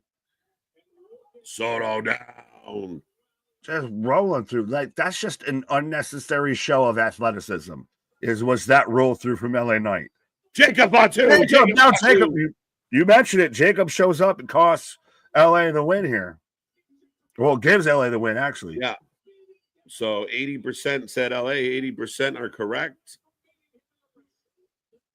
Goal! I almost said Brawny, the Strowman. There you go. Big ass Strowman. Oh my God. A Braun cross body. That's the most vertical he's ever had in his life ever. That was crazy. So maybe that's what you do. You let Does Braun Strowman look like the evolved form of Lance Archer? We're not going to wait until WrestleMania. Jacob versus Braun again? Las Vegas. New match player. Holla, holla, holla, holla. Crowd went nuts. So Braun in LA against Jacob and Solo. And the good news is, at least Solo's not fucking with Randy. Facts.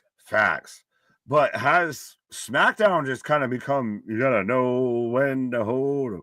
Like, it's out there. They're wheeling and dealing and gambling out there with all of this. Of everything's literally added last minute type shit. You know, it is really the Wild West, especially tonight. But I would agree. Like, all this is definitely a lot more on the fly at times here. And I heard you say it when I was on my pause of, I would say that SmackDown's brought a lot more energy than Raw. Oh, well, early into this, we're 2 hours in out of 3. We're out of week of WrestleMania shows. Give me your top 5 in order. We've only had 4. No, I'm just kidding. Top 3. Well, no, we watched 4 shows last night alone, fucker. The best show of the week was TNA Unbreakable, followed by Dynamite, followed by NXT. NXT and Raw kind of tie. And right now, SmackDown leaping over everybody. I would currently, honestly, SmackDown is competing with. Well, no, I can't fully say that it's competing with Dynamite. Dynamite was pretty fucking solid. I would say SmackDown's then probably 2, 3 Bloodsport, 4, I guess, Unbreakable. What did we watch? Yeah, no, we went through Thursday. Do I say Collision at 5, Raw at 5? 5 seems nondescript at this point. Right. Yeah, there's just the bottom ones that did not qualify. And the rest. DNF. Right. As Jacob is in control of LA, I'll put a new poll up. This is a great surprise. They haven't done a matchmaking like this lately. Glad to see it. The show has a lot of energy. And folks, I purposely throw Unbreakable as number 1 because I know your answer. And sold it right across the board of like, I'll tell you for reals. So yeah, made me laugh. Dynamite. No. Oh, I was already mad of Get Unbreakable. No. You're like 4, baby. No, yeah, no, I'm not even going to acknowledge. That's crazy talk. What this man just said. I But feel like I'm taking crazy pills. Unbreakable was a lot of fun. Bloodsport, I mean, if you ask some people, Natty made that the best show of the year. So there you go. Hall of Fame GOAT appearance right there. Yeah. But I mean, I thought Bloodsport 13, and maybe just because we were like chaos going on here on the channel. It wasn't my favorite Bloodsport, but it was solid. It was very WWE forward. It was very much. They're ruining Bloodsport. You heard it here first. But Spaz with a $10 super chat saying, "What's the difference between a grandfather clock and a grandmother clock?" I'm glad I said L's in all of those. A dong. Oh boy, okay, he got us there. Yeah. Not gonna lie, you got us in the first half. Watch goes TikTok, a girl what talk. Good God. He's just on the good vibes, but he paid $10 to say it, so we gotta let him do it. Yeah, well, no, he just types it. We have to say it. That's true. But they're not gonna cancel him, they're gonna cancel us. Right. Solo and Jacob working over LA Knight right now. Braun Strowman not happy, but the heels are in control. Right. 81% going LeBron and 19% going Bloodline. Did you say LeBron? LeBron. Oh, what? I was like, that sounds like a Canadian player. Right. Pierre LeBron. It's a real person, my guy. He's the #1 goal scorer on the Canadians. You don't know? Representing Quebec.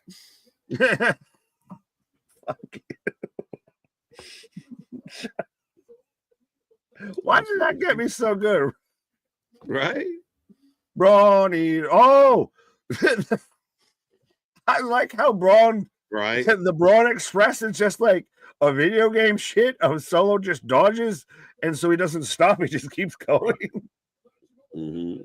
Right? I'm not a Butterfingers. Snickers are amazing. The almonds, with nuts, with all this stuff. There's so many options. Milky, so we're close to Easter. Are you a cream Cadbury guy or are you a caramel Cadbury guy? Whoa, that's none of your business, man. Cadbury you like the cream in the middle? Senton. What was the question? Are you a cream Cadbury egg guy or are you a caramel Cadbury egg guy? Because I'm a caramel Cadbury egg guy. If I had to pick, caramel for sure. Caramel is like one of those goated things. Caramel on everything. I don't give a fuck. Caramel is fucking excellent. A, I'm always like that. And B, too, as especially a guy with facial hair and everything. You're eating caramel for the next fucking 3 days. You're just like, oh, look. A little bit. Oh, my mustache slipped in my mouth. Right. Oh, why does it taste like butterscotch? I don't know. Right. LeBron for the win. Senators versus Maple Leafs. Can't wait. What are you giggling about? No, just LeBron. I hadn't seen it typed out like that. So again, it bumped me. Just how I read it when I saw it. No, that's why it's making me giggle. I'm excited for tonight. Oh, Brandon, go Leafs, go. Go Sens, go. Ouch. Brandon, come on. I thought we were friends. You liked him and then you disliked him all in 10 seconds. Right. Just a short time. KJ, right. You think my Polly Pocket is going to run us soon? Huh? Oh, I know what he's saying. It took me a second. I'm like, keep your Pocket Polly to yourself. Be careful. I think Pocket Polly is about to run away with it. But, yeah. I don't know, and I don't want to know.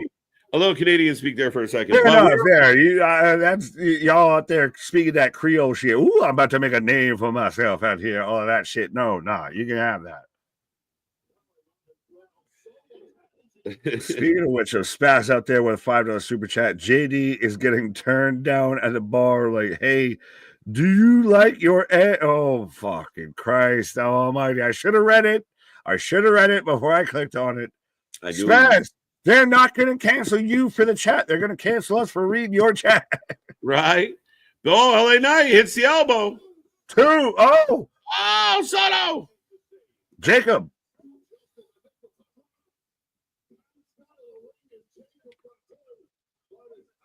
Braun getting tossed up. So Braun either Stro Express.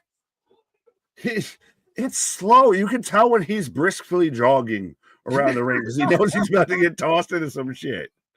To me, doing it every single match is a problem. Do it, save it for like once in a while. It's not an elbow drop. You're running around the ring. It's dumb. Well, even if that's the thing, it's dumb. It was cool if it's a one-off landing every now and then. I'll be right back in a second, sir. You're good, my guy. But yes, LA Knight picks up the win as Mother Canucker. Yeah, KJ got to go talk to his Mother Canucker. KJ is going to be pissed when the Suns beat the Leafs. Interessante. I don't know enough right now as to who's in the playoffs to make an opinion or a judgment on anything. I feel like I halfway either end up having to become a Sabres fan or a Leafs fan just because of KJ and how he's halfway become a Bills fan. But, I mean, technically the Suns were the closest thing to me, just saying. I see the vitamins are vitamin. Yes, they are all in the full vitamins. As we had earlier the sit down with Charlotte and Barrett, and now we've got Tiffany and Barrett. So is this interesting that we've got to keep these women separate? How, as a big Tiffany fan, I don't know if I feel as confident or almost less confident about Tiffany going into this. Like, I almost feel like she's kind of a little bit gotten exposed. It was a little bit of that, like the Cena Roman. If you want to be the big dog, you're gonna have to learn how to cut a promo. Now, granted, the back and forth of the woo and then drop the mic and all that has very much made this match interesting. I'm worried, concerned, interested if they're gonna go sideways with this. I hope with the fact that it's at WrestleMania.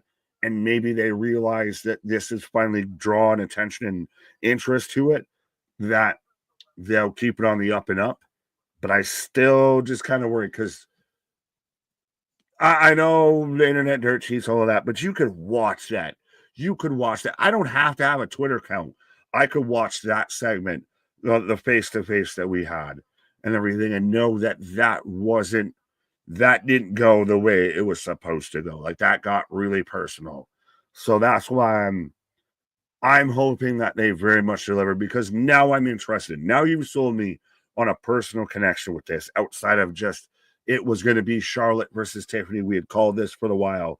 This was the passing of the torch. This was blonde to blonde, all of that.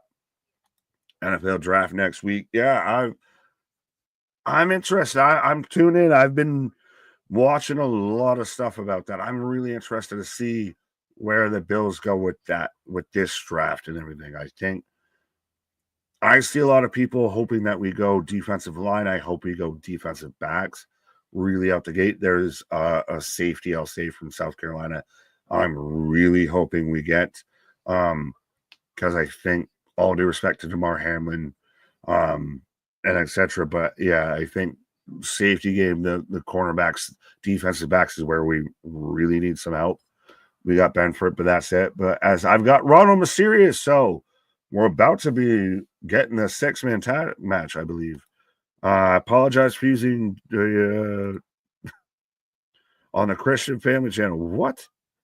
All right, Brian, you do you, but USA Sloan tonight because you said LA Knight won USA Network, huh? You do you, boo boo. Mega saying the NFL draft is a snore. I don't think so. Philip, hi, KJ and Nick. Tomorrow is going to be fire. Absolutely. 100%. Right now, be a friend, tell a friend. You got all the time in the world and everything like that. Strap on and strap in. Come 12 o'clock Eastern Standard Time tomorrow, we're running straight through. It's subathon, marathon, Wrestlemania, lexicon, make it a 5. All of that, but we are 100% going straight through from Stand and Deliver, spending the whole weekend, everything. Like this is why we do the streams. This is why we play the game as much as this is their Super Bowl. It is ours too as well. 100% always look forward to, always love these. Of we are here, we start at noon and we don't know when we're going to go home, but we're going to be out here playing games. We're going to be out here talking with this, that, and the third about everything.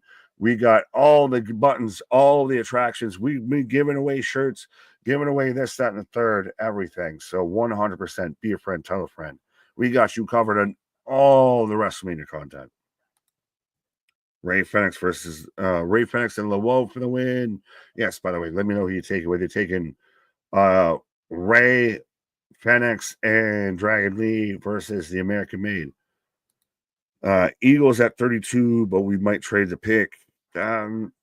Eagles are one of those teams I think would maybe trade out depending on, like, that would be maybe a New York or a Cleveland, like a team that doesn't get a quarterback, that might need a quarterback in the first round, might make a deal with Philadelphia.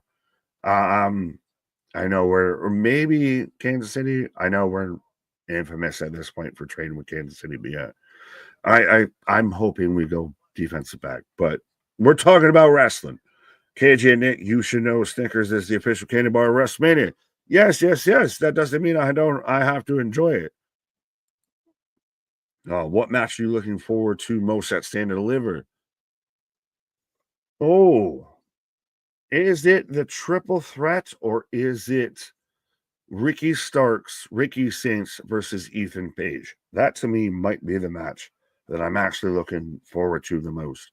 It is Ricky Saints versus Ethan Page. Of that, despite whatever Twitter, as KJ said, sappy crappies, crappy sappies, all of that want to say and everything. If you're getting the crowd, your regular Orlando crowd chanting, Tony fumbled. I think it'd be really interesting to see if they really show up and show out of Ethan Page versus Ricky Saints.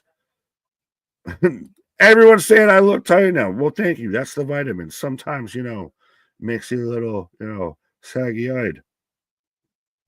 Interesting choice of words. I said that. But yeah. As what is the flying fuck?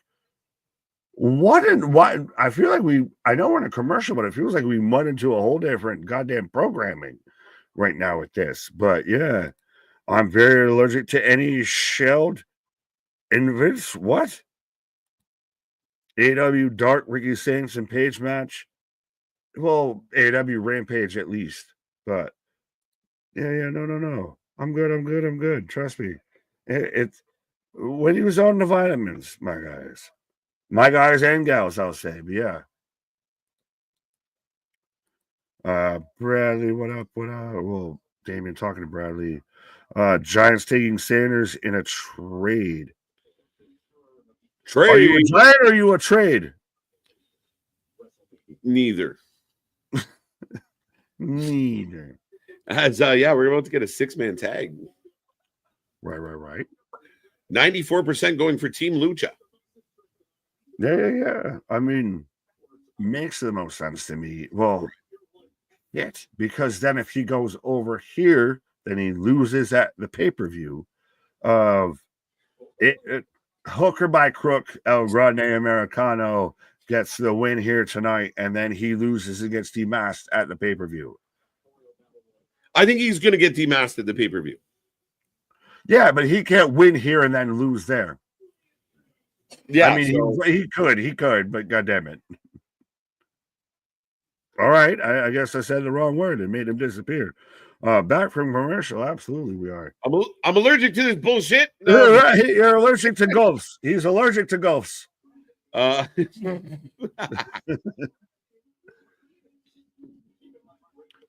No sentence ends well with the word nuts. Yeah. I disagree. We have that. That even what I'm mad at. I can think of a few. Would you like to name them? No, we'll move on from these. All right. Yeah, exactly. We'll move on from these nuts. And we got the match starting off, folks. as we get Phoenix and not Brutus. Brutus. Yeah, Brutus, who's looking like husky fucking goddamn Harris. That too. Well, no, Colt Cabana. With Oh, the bandana, Colt Cabana, how you doing? Husky Boom Boom in the ring. Jesus. But Phoenix doing double duty tonight. Right. The comment I had to click on, though. Someone called me out, and I had to address it. This one. Fair enough. I don't. KJ's going to be pissed when the Sens beat the Leafs, and he paid to do so, Mega. I appreciate the super chat. Equally upset when your Oilers get thumped by LA. So, no, I'm cheering for Oilers. I'm cheering for the Leafs. I'm actually bummed out that the Leafs are playing Ottawa because I want all the Canadian teams to just keep moving on. I don't even like Montreal. I'm going to cheer for them. A Canadian Final Four?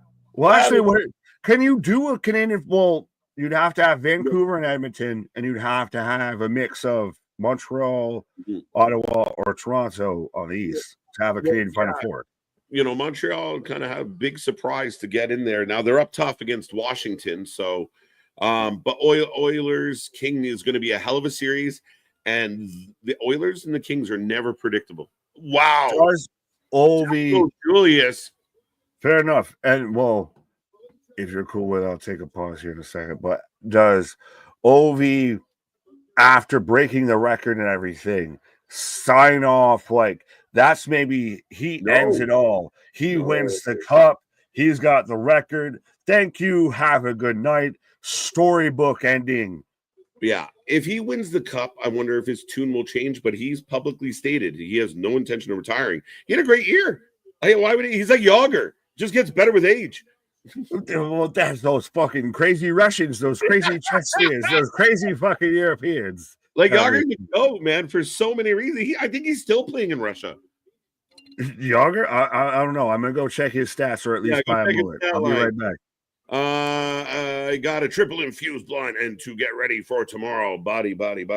Had to do my rounds and my pickup today. So yeah, all about that infused. That's good, man. Triple headbutt by American Made. Down goes Dragon Lee. Ray Phoenix and LWO for the win. Again, 95% of the chat going that way. I bet you do, big guy. I appreciate it. Starter Jesus, how you doing? May the blood to be with you. I appreciate it, man. Bradley Johnson, there's only a few that get a pop from Buddy. Laugh my ass off. I'm all right upset at government workers over the way they always think they're better than everyone.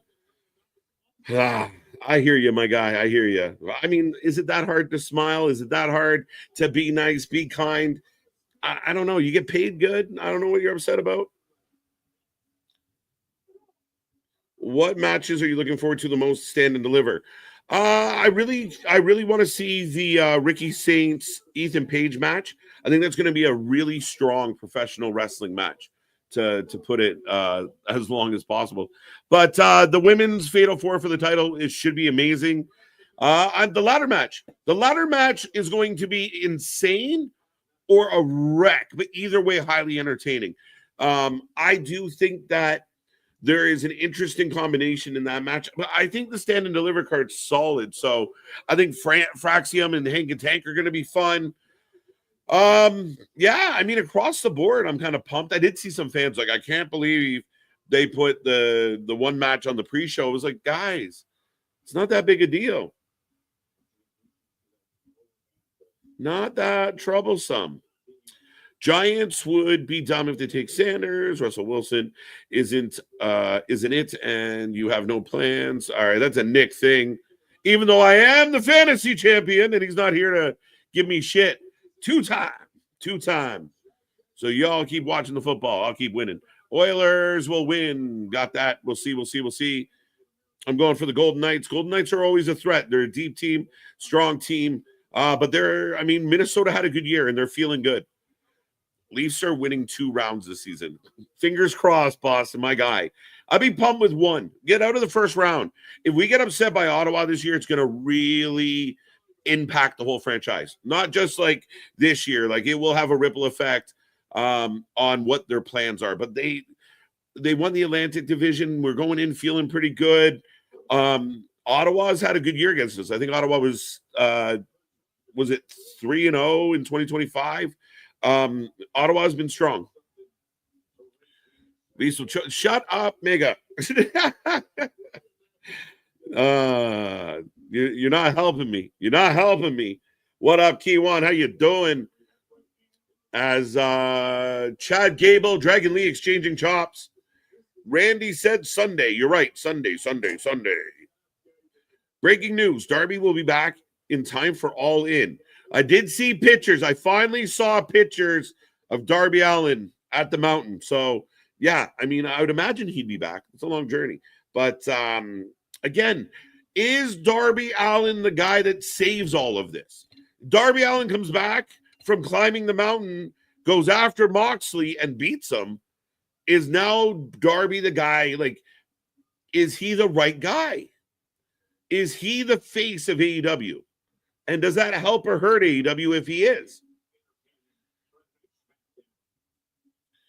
Not this year, Mega. They surged up the defense, which has been their biggest downfall every year for sure. That's the two things that got me optimistic. Boston is for the first time in maybe all of their runs of this group here, the Shanna plan. The first time their D core is solid and their goaltending is really good. I'm less nervous about their goalies than I usually am. But big cannonball, saved by Phoenix. This match has kind of gone in a bit of a cluster. Gable trying to get back to his feet. Is Buddy Matthews injured? He was injured. I don't know if he still is injured, but he was. And remember, he blamed the cheap ring at Grand Slam that hurt him. If they make the conference finals and lose, I won't consider that a choke. I would agree with that. Though, us, the curse, I saw Mega say the Toronto curse. We've been chomping at it. Like, my whole life, I've watched them just fail. And, I mean, have great years and not do well. Get upset by Montreal. That was the worst. All three men get a stomp. Bit of a convoluted spot. But Dragon Lee showing up and showing out in this one, folks. Fun match. What do you think? As much as I like Darby, Ospreay should be the guy. I completely agree. Ospreay is the heart and soul. The heart and soul of AEW. 100%.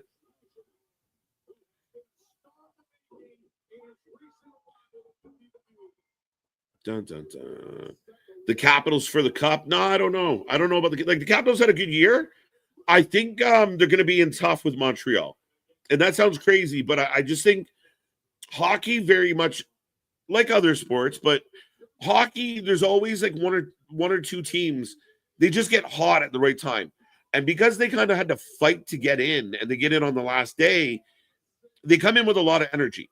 The counter to that is this whole Ovi story has catapulted the Capitals into a really good vibe too.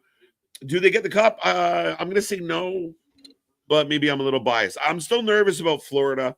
I think Florida's wicked. Adding Marchand makes me mad. If Darby can climb and catch fly with chopsticks, he can accomplish anything. Phoenix chucked into the corner. Crowd's gotten a little quiet with this one. It feels like an interesting matchup. Maybe going a bit long. Legit. Let's go. Nick, get a better source. What happened? What? As much as I like Darby, Ospreay should be the guy. Got that one. The best match of Mania will be Logan Styles. I agree, buddy. I agree. Listen, I'm on the record, ABJ, that Logan Paul will have a world title. When? I'm not sure. 2025 is possible. But again, AJ and LA have the potential to be the match of the weekend.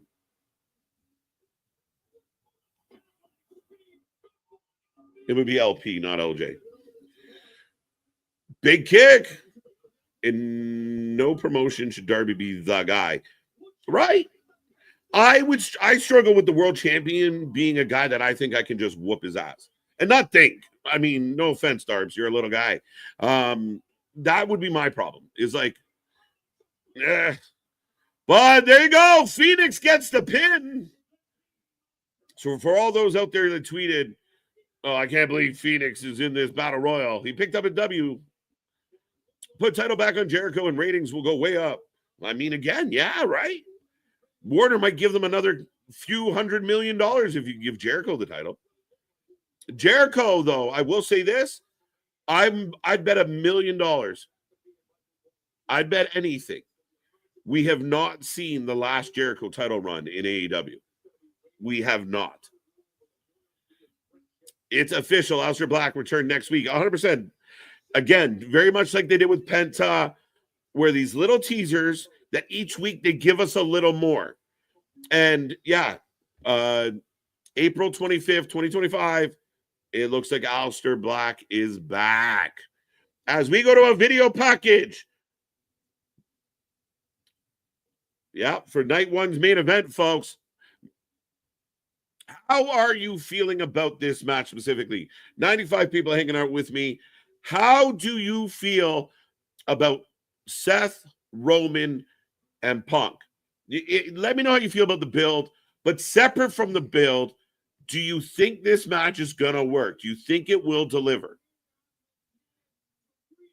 Darby's too short to be the guy. I don't know if it's a height thing, Mega. It's an overall, like, under 150 pounds issue. It's built like a 16-year-old and not a well-fed one. If Jericho returns to El Champion, I'll be down. I'll forgive the... No, you really? Really? He can't do it like this. Speaking of not doing it like this. We're doing it well, my guy. But yeah, I am fully engaged for CM Punk, Seth Rollins, Roman Reigns. Okay. And I was going to say, how many deleted tweets right now are just quickly being erased of being so mad about Phoenix being in the Andre, and then he won a match on SmackDown. Right. No, because then they follow it up with, they gave him a dub. They gave him like shit. They gave him a pity dub, and it was still stupid. Like, I mean, you can't win. You can't win. The bar moves way too much. It's a moving target. Facts. If Fozzy ever plays in Toronto, I'm buying a ticket, KJ. I'm almost tempted. I'd just go there and heckle. Boo! Right. Boo! And up next, we're going to sing Judas. You can't wrestle. You be the guy that you were complaining about before him. Buying tickets just to be mad. Right. Get beat up at a Fozzy concert. Well, no, what? There's a Wrestling Observer convention or something, I believe, happening at Mania. And I, for the fucking life of me, like, A, what is the amount of deodorant used there? B, that's funny. Yeah, right. And B, I just want someone to, like, have Dave sign a Meltzer shirt or something like that. Right. The hashtag WFU sign into the Wrestling Observer little powwow. Right.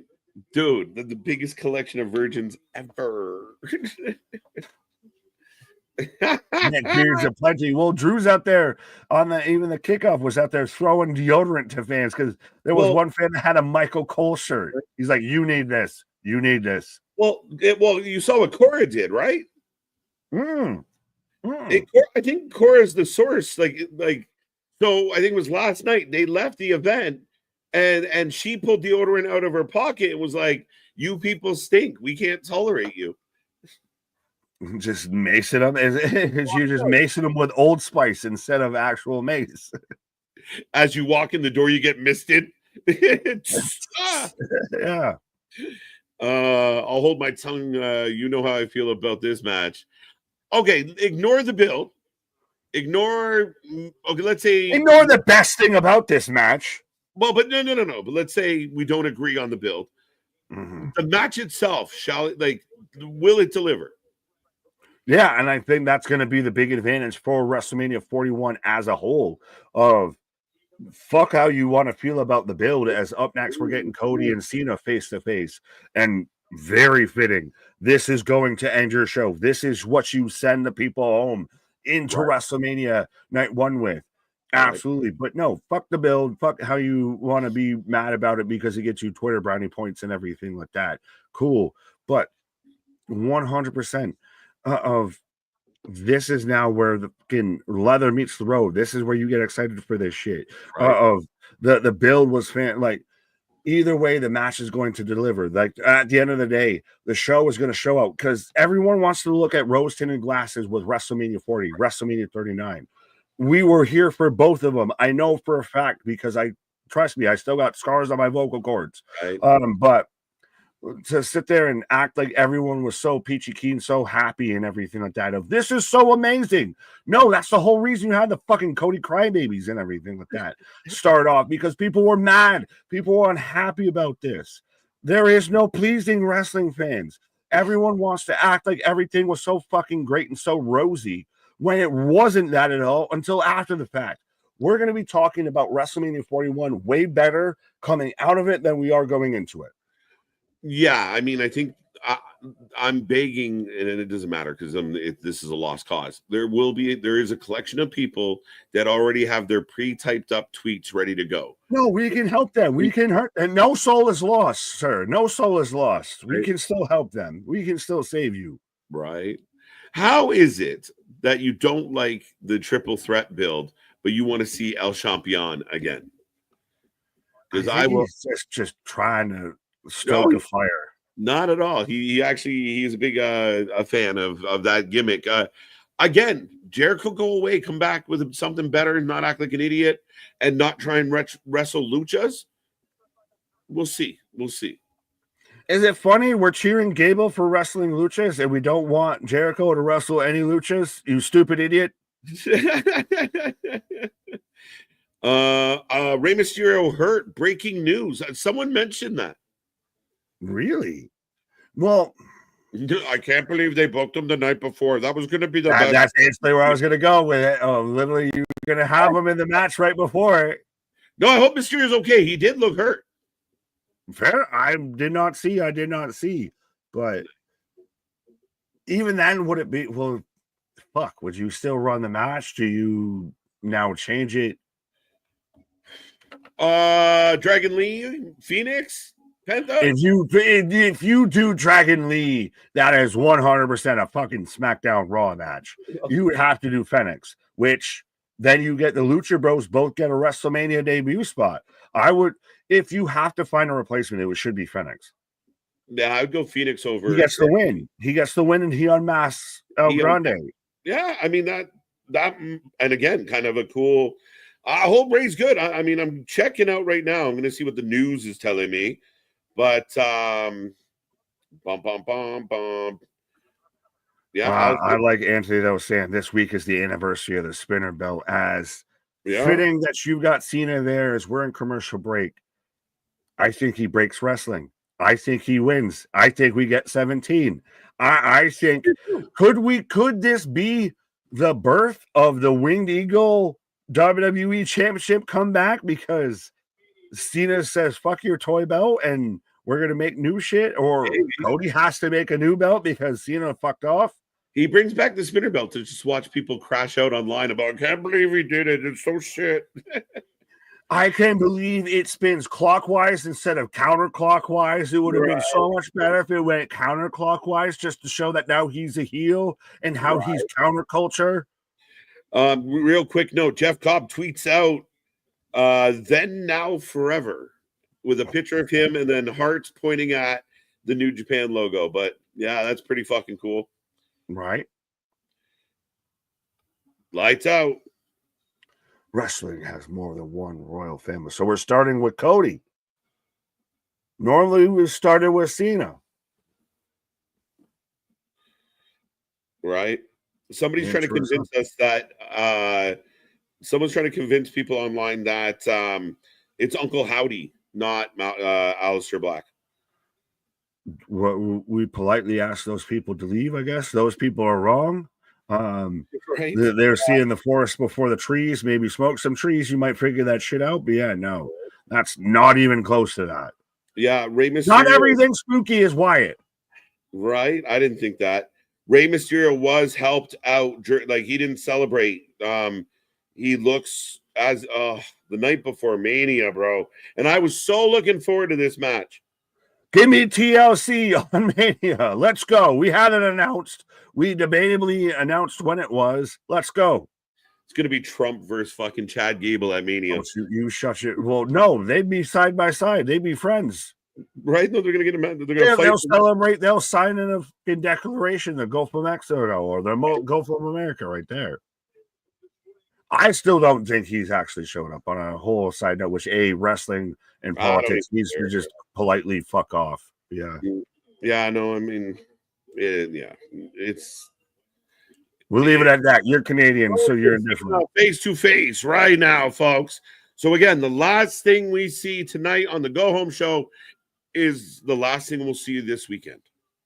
Best way to do it. Best way to do it. Of you are setting the stage perfectly with this. Of you are, I would assume, setting the stakes, setting the fucking format. Like you're setting the tone going into WrestleMania. Because Cena versus Cody's the overarching story.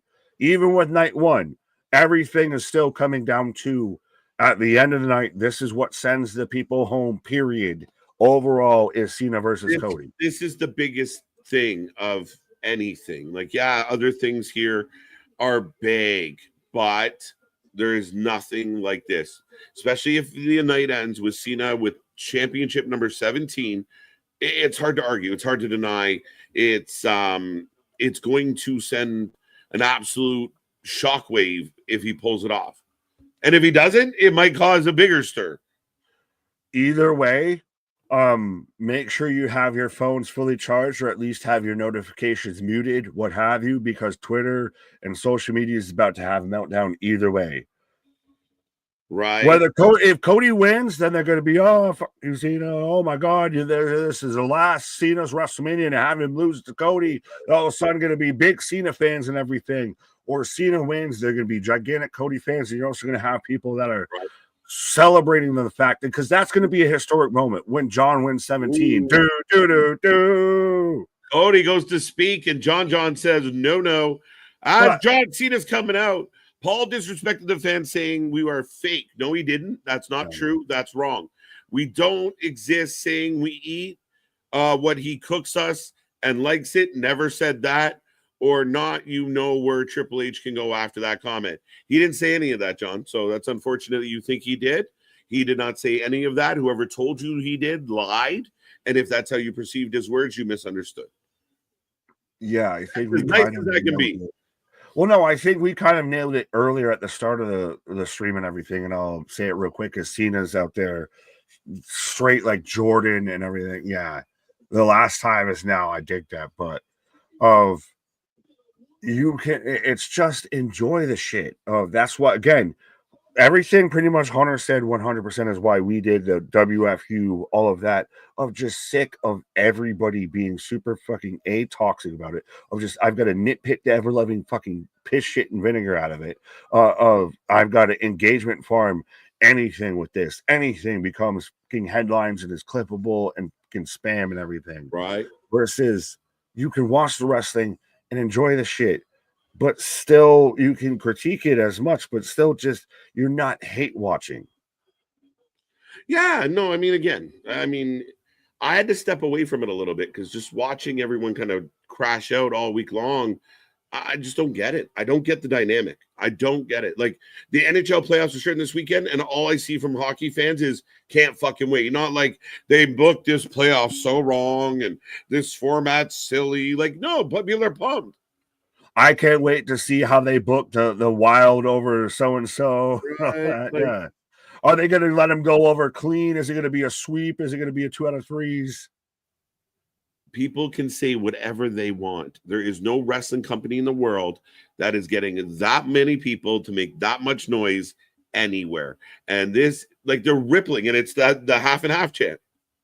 Right. And yeah, certain accounts can crash out on Twitter. We'll just, play scooper, and we'll just, go from, middle of the pack right to the front of the pack here with this shit because y'all crashed out. Shut your mouth, kid. You didn't even start. right with the disrespect. They're gonna fight. They're gonna fight off the air. Like they're gonna fight to the end of the show. They're gonna start swinging. Cena hits an AA to end the show because Cody hit the crossroads a week or two ago. Like to end it and everything. But does that make you think then Cody's going over? I don't care. Cena's winning. I'm like I said before, I'm like Shannon Sharp of Cena with the slot machine, Cody, Dusty Rhodes, the American Dream, Lakers in 5. Cena's winning. Right. I don't know, Daryl. My assumption would be they would replace they'd replace Ray with somebody. Phoenix. Opposed to switching the match out. Yeah. It's I really hope Ray's okay. I hope it was like a stinger. He twisted his ankle or whatever, and he's fine for tomorrow. It really unfortunate that he had to be helped out. There's no such because everyone comes calling back. There's no such thing as a wrestler retirement. Facts. Anyone want to deny that? Tell me when he's telling lies, my guy. That's the theme of tonight, right? How fitting they're in Sin City, and we're asking, "Tell me when I'm telling lies." Right. I won't lie. Cena's merch with this is dope. Like that's the thing is, he's an asshole, but I still want to buy your shirt, sir. And some people feel that we don't care that he's being mean. We love him. He's our goat. He's our hero. He's our scumbag. He's our scumbag. I don't need a single damn one of you. I don't know.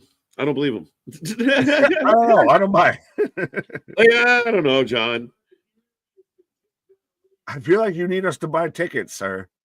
I feel like you need us to buy movie tickets at least. Right. I still like the idea of John winning, leaving with the belt, and Punk has to go get him and bring him back.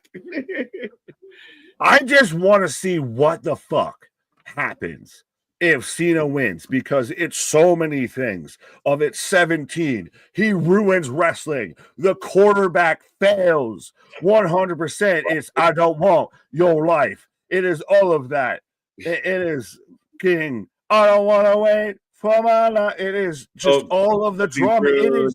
Well, think about it. We had the hero won. Tony Stark won last year. Now, what if Thanos comes back, or Galactus now instead of Thanos showed up and says, "Fuck your shit, bitch. Yeah. Here's my world." All right, you did well against Thanos, but you didn't have that. That ain't even what I'm mad at.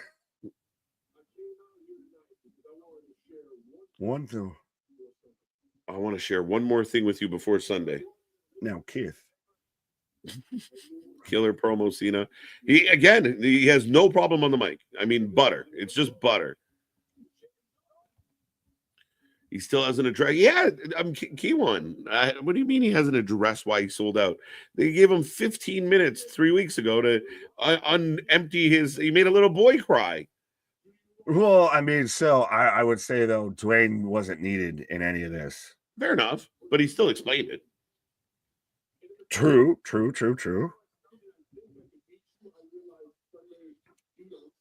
You don't stand a chance. Oh. Well, you know what, John? It's coming. Let me tell you something, brother. The Rock about to come out. I think we don't. If The Rock came out to end this show tonight, just walks out and like goes, and then like we go off. Yeah. No, we ended with Travis Scott. Fiend. Travis fucking dropkick to Cody's back, breaks it like shit. But I do think this is the smartest play of this is, especially because Raw's go home show arguably wasn't the best. This is how you send the people 100% rolling on a river into Wrestlemania. You end it with the bookend. You start it here, you bookend it night 2 Sunday.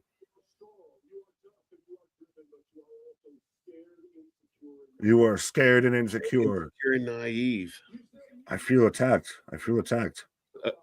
Scared, insecure loser. That son of a bitch found a Dear John letter that my ex-wife wrote me. Brother, Fluff, Salisbury. Good time, buddy. That's how you make an entrance, folks. Come in. Do you hear me, John? I'm not afraid of you anymore. Dear John. I wrote you, but you still ain't calling. Right. Oh, shit. Who's in your life? It's Roddy with a $10 super chat saying, let's go, Cena. Wow, let's go. Anybody want to up that? The $10 for a cheer is the biggest one we've had for a cheer. We've had bigger super chats. What do I hear now? Hear now, five now, sitting now. Who says want to say fuck you, Cena? Can I get a let's go, Cena? Who's got the highest bid? Who's the biggest cheerleader out there for it? Who's the most dedicated fan base? Do I see a 15 for Cody? Right. Who you got winning here? Let's decide it in the super chats. Highest bidder wins. I see a 10. Do I hear an 11? Do I hear an 11? Do I hear a 12? Do I hear a 12? Something. Crowd's booing. Oh, here goes Cody. I'm wondering if we're going to start to get to where the fan base. What did he say? This is who you fight for. They booed him. They booed him. I said, do we get the start of the turn of it away? And even Cena instantly, that's the best thing about Cena is he's got lines in his pocket. He's got rounds in the chamber. The second they start Cody hiccups and they boo, he's like, this is who you fight for? This is who you fight for? The same fuckers that I'm saying booed me, booing you? Do you know his name? He knows Stu, the camera guy. Shut up. He only can remember Stu. I said at Rumble, if you put Cody and Cena together, it's going to hurt Cody. And I think this was a big possibility all the time. And I'm shocked the fans are doing exactly that. They're actually turning the other way. Tomorrow, Sunday becomes very interesting with you You're overbearing. What is he saying? Everything that he would say to Dwayne. Neener. It was such a terrible comeback. Well, no, he's saying you're overbearing. You enforce your back, wax. Spinely leg. And then he got him to cheer. Yes. Cody's good. He's top 5, but I feel like Cody, everything he's saying with this is what he would be saying to Dwayne, not to John. No, he's like he hitting John right in the face with all of this. Oscar Cage naked, and you still can't wrestle. Yes, Cody winning them back, folks.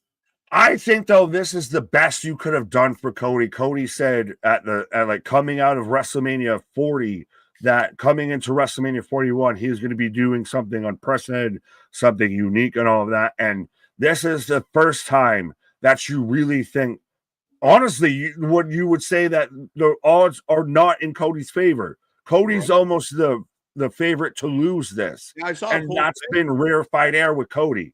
Yeah, I saw a poll today. It was like 84% for John. Like, it's crazy. Cody is the underdog. And again, they start booing him, and they pulled him right back in. Now they're chanting John Cena sucks.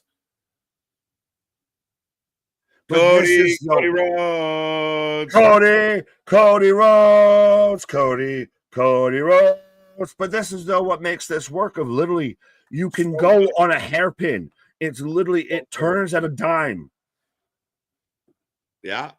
Cena can't wrestle. I know. That's why he said it. No, he can. He's like the Hogan of the generation, not the best wrestler.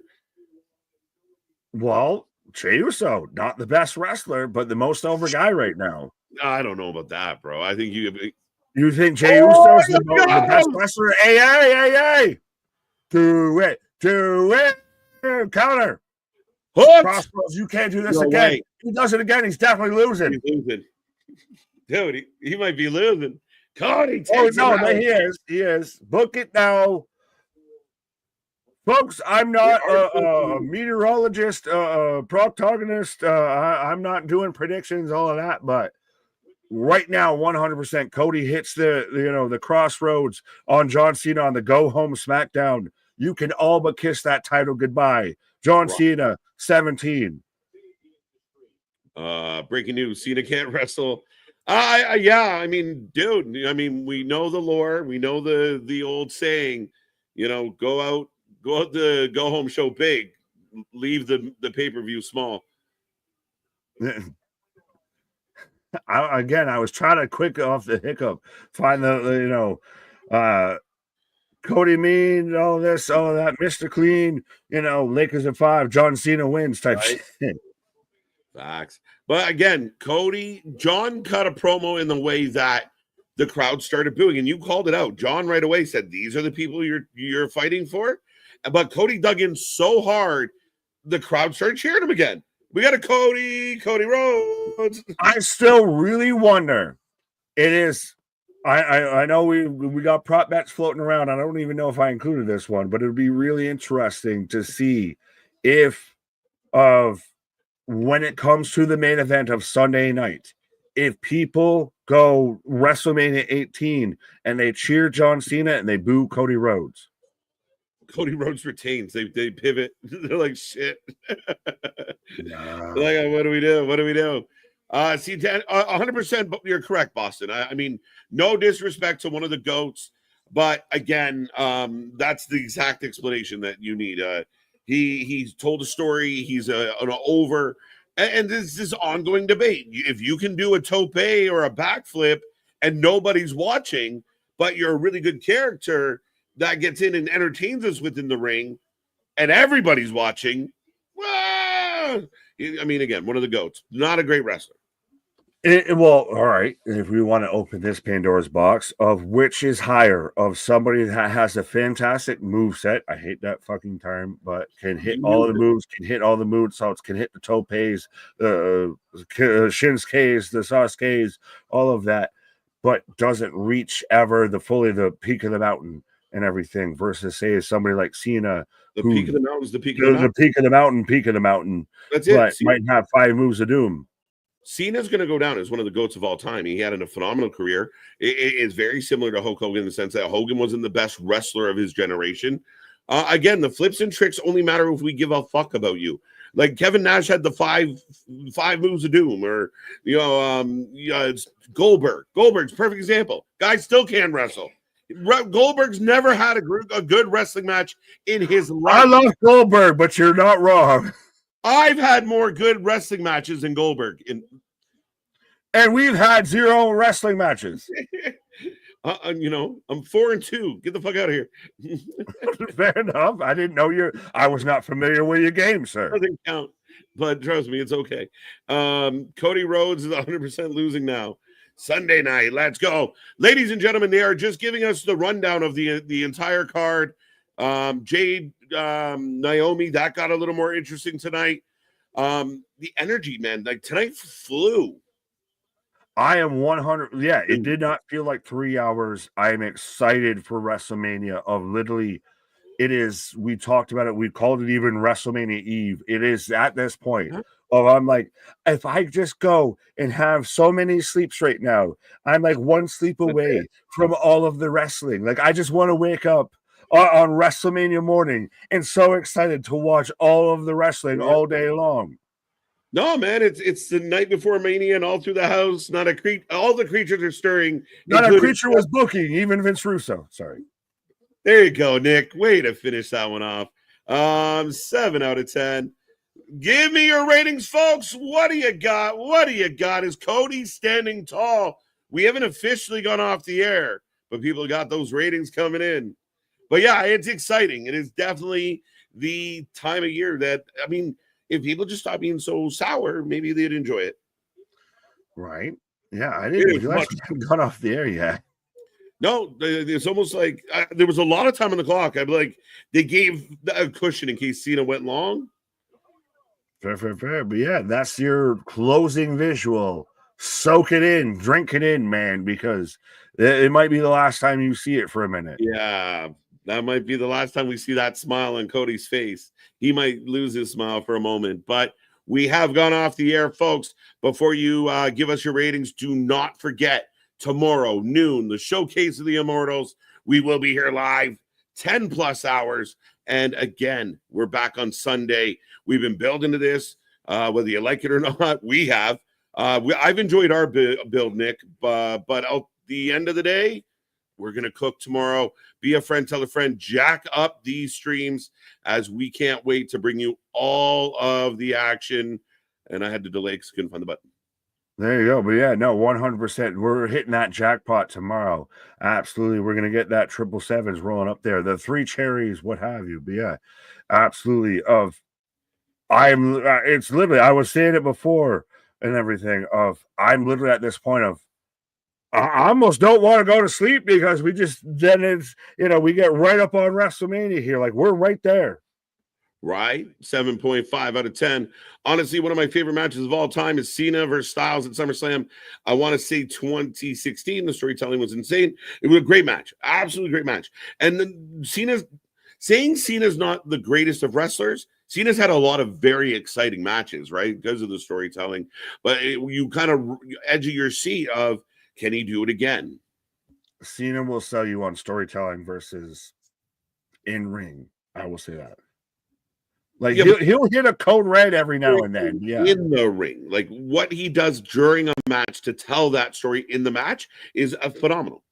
Oh, absolutely. Well, yeah, that's 100%. That's, again, it. I know how we feel when weighing the scale as to what matters and what doesn't matter when it comes to stuff like that. But that, to me, is the ultimate situation of, right, I can hit, still 5 moves, but I sold you on those 5 moves of being the biggest and best things. Right. 7.5 out of 10 from Mega, 7 from Boston, 7.5, 7, lots of 7s. No Rock, yeah, again, you can't really fault them for not booking what you thought they might book. Do you guys buy into Cody 100% losing? Because nothing's guaranteed. I don't think it's 50-50. I do think John Cena's coming in as a heavy favorite now. Maybe that's the trick here. But yeah, I think Cody's days are numbered. It might be 75-25 instead of 100%, but it's definitely a heavy favorite towards Cena. Right. There you go. Stoner feels me on Goldberg. I knew you would, buddy. 7.5, 0 out of 10. No Trish. Double turn? That'd be crazy. Crazy interesting. Wouldn't it be like the fickle wrestling fans? You finally get heel John Cena and you turn him back into a babyface? Tell us how much we suck. Tell us how much of a piece of I am. I said it. He's our scumbag. That's what it might be. Right. 7.5. I think I'm there. 7.5. I like the show a lot. I could understand an 8, but a highly entertaining, fast-paced SmackDown. Yeah, I'll meet you in the middle with there. I was between a 7 or 8. Like, yeah, probably, well, out of WWE, best show of the week. Better than NXT, right? But I'll go 7.5. Like I said, I was between like a 7 and an 8. It was definitely better than Raw, and I think that sent me home the best way heading into literally WrestleMania tomorrow night. Of less than 12 hours away, we're going to be in the main event of WrestleMania. That's it, man. It's going to be crazy times. And yeah, I mean, again, I'm pumped. I thought tonight was a lot of fun. The vibe of it all as I remix. 8, Yeet God. Let's go. Goldberg, spear, jackhammer, give a concussion. Spear, jackhammer, give a concussion. I like Goldberg until he should have stopped. Again, his popularity had nothing to do with his ability in ring. 8.8 out of 10, 7.5. TikTok, Cody, TikTok. Oh, it doesn't feel good. Dead man walking. The big drawback of this build is that The Rock has disappeared in the vortex. Again, like Nick said, it becomes a very unnecessary part of the story unless, like, again, they just pop up at the end and be like, God, yeah, like, I don't know, man. Yeah, nothing to me here has really needed Dwayne. Like, it's cool, and we thought it was going to be something, and it wasn't something you could have still gotten to where you're at without Dwayne. Right. And we both talked about it, and I said it'd be like if Thanos showed up at the start of the movie, he kicks the shit out of Hulk, and then pops up at the end and just snap, and then that's it, we're done. Like, no, what's in the between here? Right. I don't need Dwayne anymore. Is Dwayne closer to Hogan than he is to Austin? I'll put it that way. Maybe in this, I mean, again, kind of in that, like an aura sense, they kind of have the same type of aura. Like if they were glowing walking down the street, they'd be similar colors. Yeah, I guess. Yeah, but no, I think, oh Jesus. But I think it might be one of those more of like, you can have that. Like I almost don't need Dwayne anymore. Yeah, I would agree. I've reached my point of saturation with Dwayne. If it ain't Dwayne versus Roman, I don't need you here. Yeah, that might be true too. Best Dynamite, best show of the week, weekly show that is. The first time in maybe a long time. Dynamite, I would agree, is the best weekly show of the week. And Perfect. that's a big statement to do that on the go home week of WrestleMania. Is Dynamite is the best show of the week. It's a good week to do it because you know that WWE is going to get a lot of press, and it is a week where, again, the WWE is not giving us a lot because Mania is right there, so it's a lot of story, a lot of build. So you deliver 2 hours of action.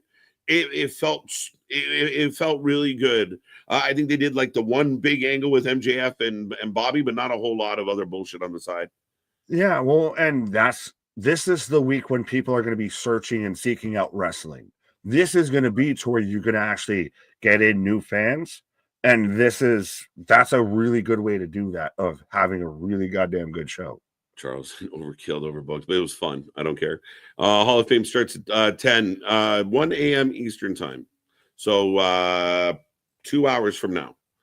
KJ and Nick, thank you, Rance. We appreciate the love. Peacock says coverage begins shortly, whatever that means. It means 2 hours. That's what that means.